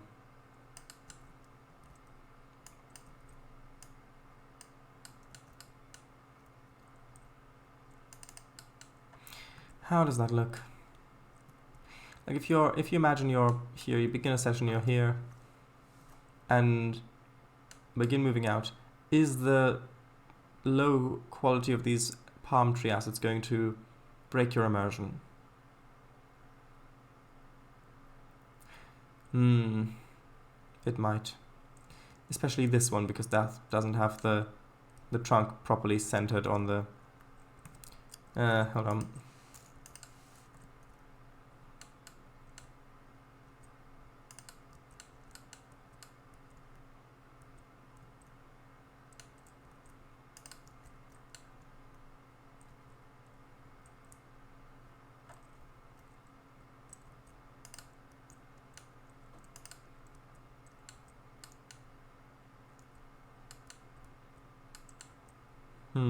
I think most of them have that issue. I'm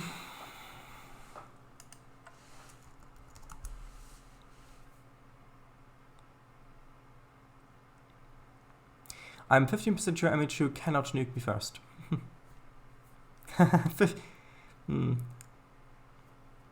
Well, yeah, but nuclear ones? Oh, sure it is. Could add twin palms more, haha. Or palm triplets more? Queen palms, queen palms. These are really the only palm tree assets? Well, no, there are other palm tree assets, but most of the other palm tree assets don't grow straight up. Like, there are these ones, but they are, I don't know. I guess these are a little bit better than the other ones, although they're just not really as tall as I'd like.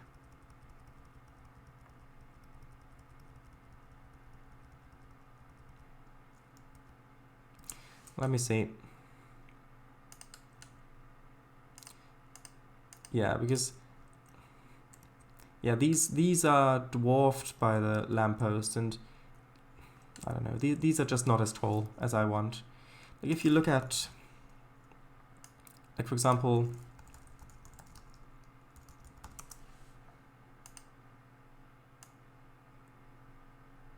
let's see.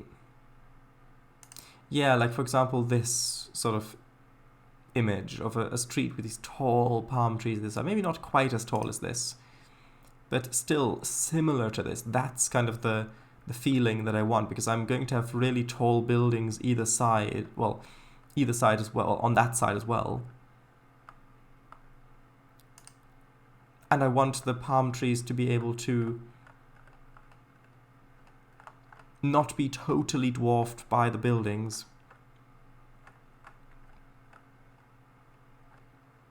Although they will, of course, be, but they see that kind of look. That's what I want. Ish. And these palm trees just don't really do that. And if I look at this palm tree in comparison, or this one, for example, even though it's just a little bit taller, that changes a whole lot. And then there are these other palm trees, but these ones, yeah.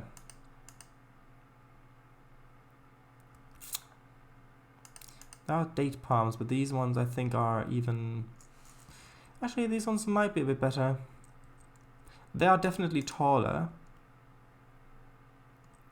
but they're also very wide. I think those are better, but they look a little bit too jungle-y, I suppose. Look a bit too big, but maybe if they're the best ones. Then there's a palm group, but no. Curly palm, no, too short. Coconut palm, nah. Chinese fan palm? I mean, that does look good, but it's really quite short. But color-wise, that does look good.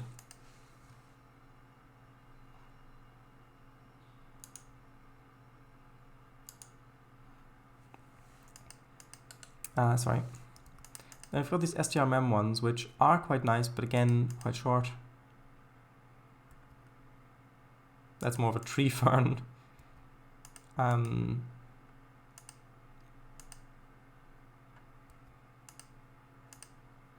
It's the animated one, but that's not really helpful.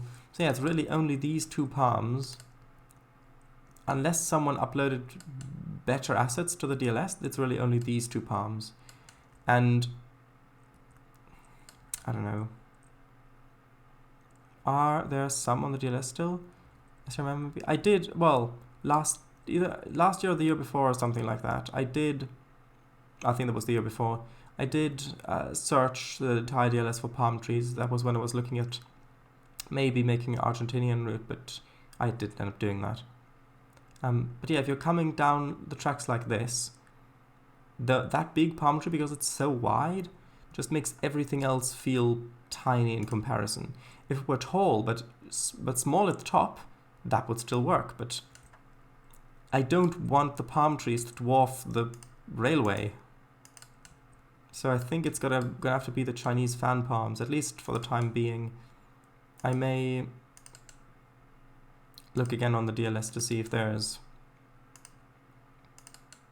anything new, but I doubt it. And I don't have a speed tree license to be able to use the editor to make my own speed tree assets, which, yes, would be really quite handy, but I can't pay for that. Can't afford that currently. Not for the limited use I would get out of it. And yes, I am going to place buildings on this side. I'm probably just going to have a bit of a green margin or something between there and then have another sidewalk or something like that.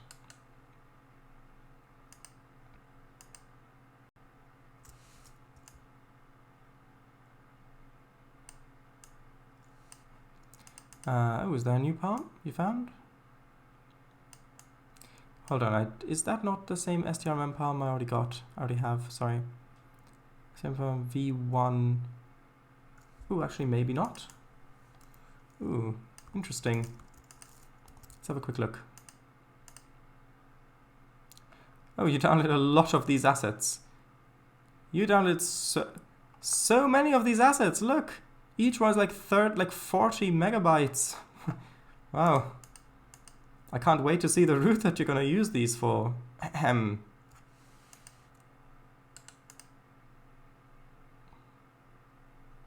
$15? I thought it said 7. Oh, the second one. Ah, that one's faulty. That's why I didn't use it.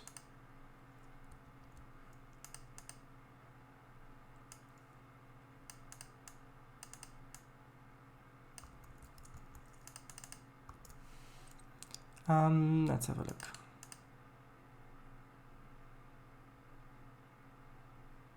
SL Palme.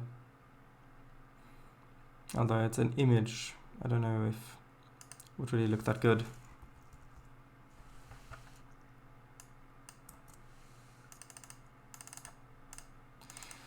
Oh, come on.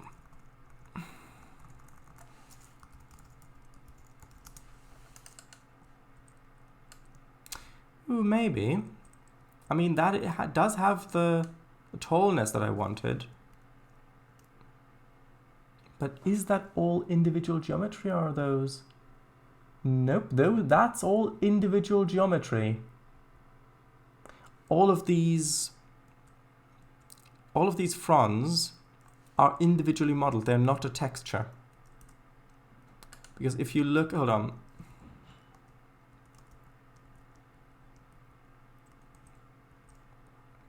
Yeah, you can see it here, where the cross-section where it cuts through. You can see how that is cut back and forth and back and forth, back and forth.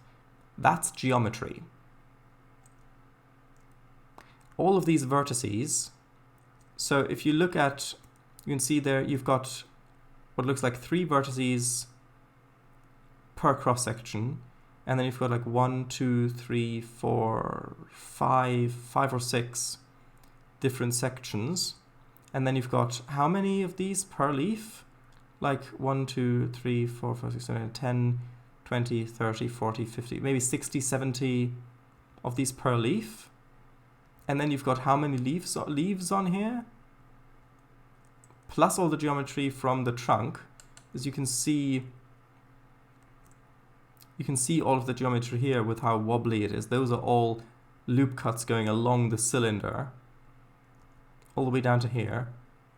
I mean, it's a good looking asset, but if I've got this many of them, along with all the other details that I plan to have here, that is not going to be great. And it does look like it has at least got some lodding to it. If you take a close look at the asset, like if I move back a little bit more, yeah, there we go. That may be some lodding. Yeah, no, there, yeah, it does have loading. There we go, there it switches. Which, that's at least something. It looks like it switches to just being planes at this point for the leaves. But still, it seems a bit too high poly. Plus, it is quite dark, and with all of the very bright buildings that I'm going to have along here, similar to those in the background, I think this just wouldn't look great.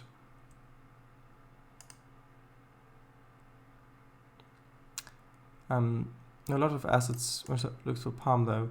Worth having a look. Yeah, I did already have a look through, although that was probably on the other computer. Now that I'm thinking about it, could trial them, replace them if it's laggy. Yeah, but I like the brightness of these ones anyway. It's supposed to look sunny, and having the other one look that black doesn't really work. This, I don't know. Yeah, it looks like it's from the same author, so it's probably going to have the same amount of polygons, or similar amount of polygons.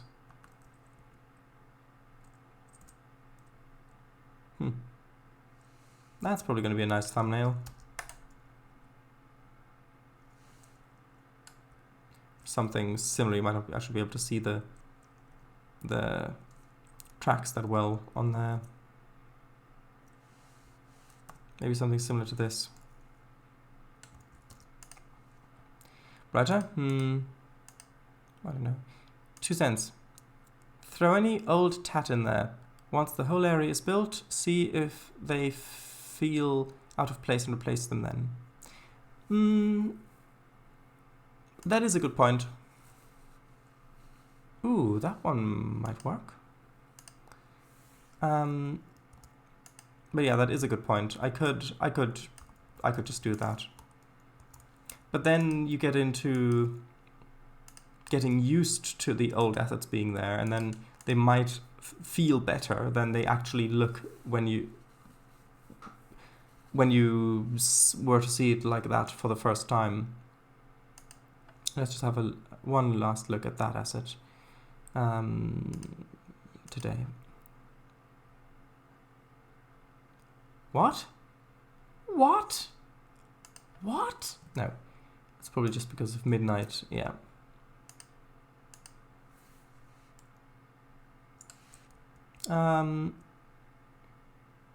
Yeah, see, that is much better. These are just bitmap images mapped onto a plane that has a few vertices on there. The STRMM trees usually have good lodding as well. Yeah, I do like these. Kang, I think you found the right palm trees. Probably.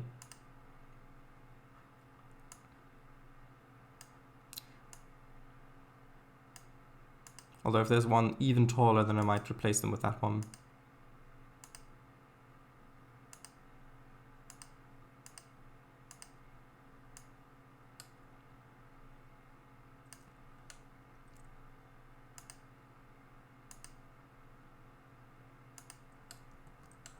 Ooh, did that replace the rotation as well? No. Good. Yeah, that is more akin to what I was looking for, even though these are still a bit shorter than what I wanted. But there might be even taller ones, but this is much closer to what I wanted. So, now, again, screenshot time. For the 5th time today.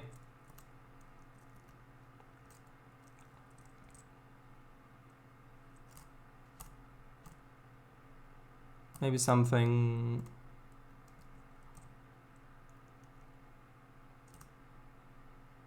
Like that. That could be good.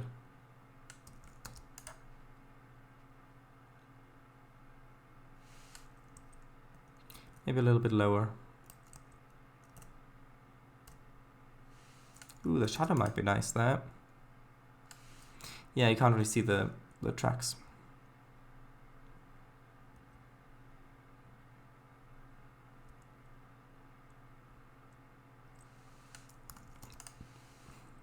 Anyway, one of them will probably look good. Hopefully. And if not, I can always take more. Anyway. Put the freelance trolley coach on the tracks. Maybe. We'll see.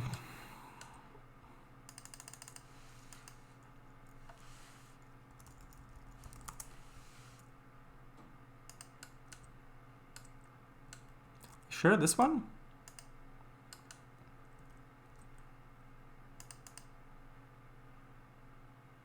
Yeah, but this one looks a little wider on the top.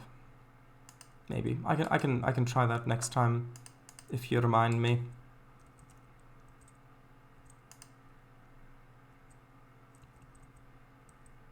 I don't know. Nah.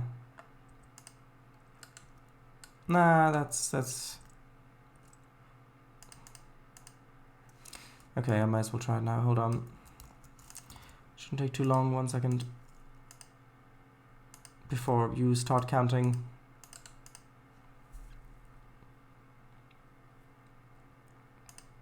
Oh, did that actually download? Hold on. Don't know if I cancelled it too soon. I think that's okay.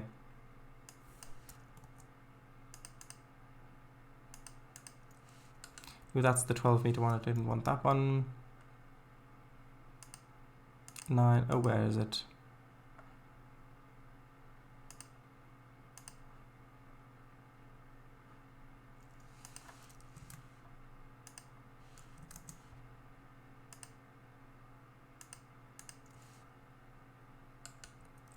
Yeah, see, it's not that much taller, but it is much wider.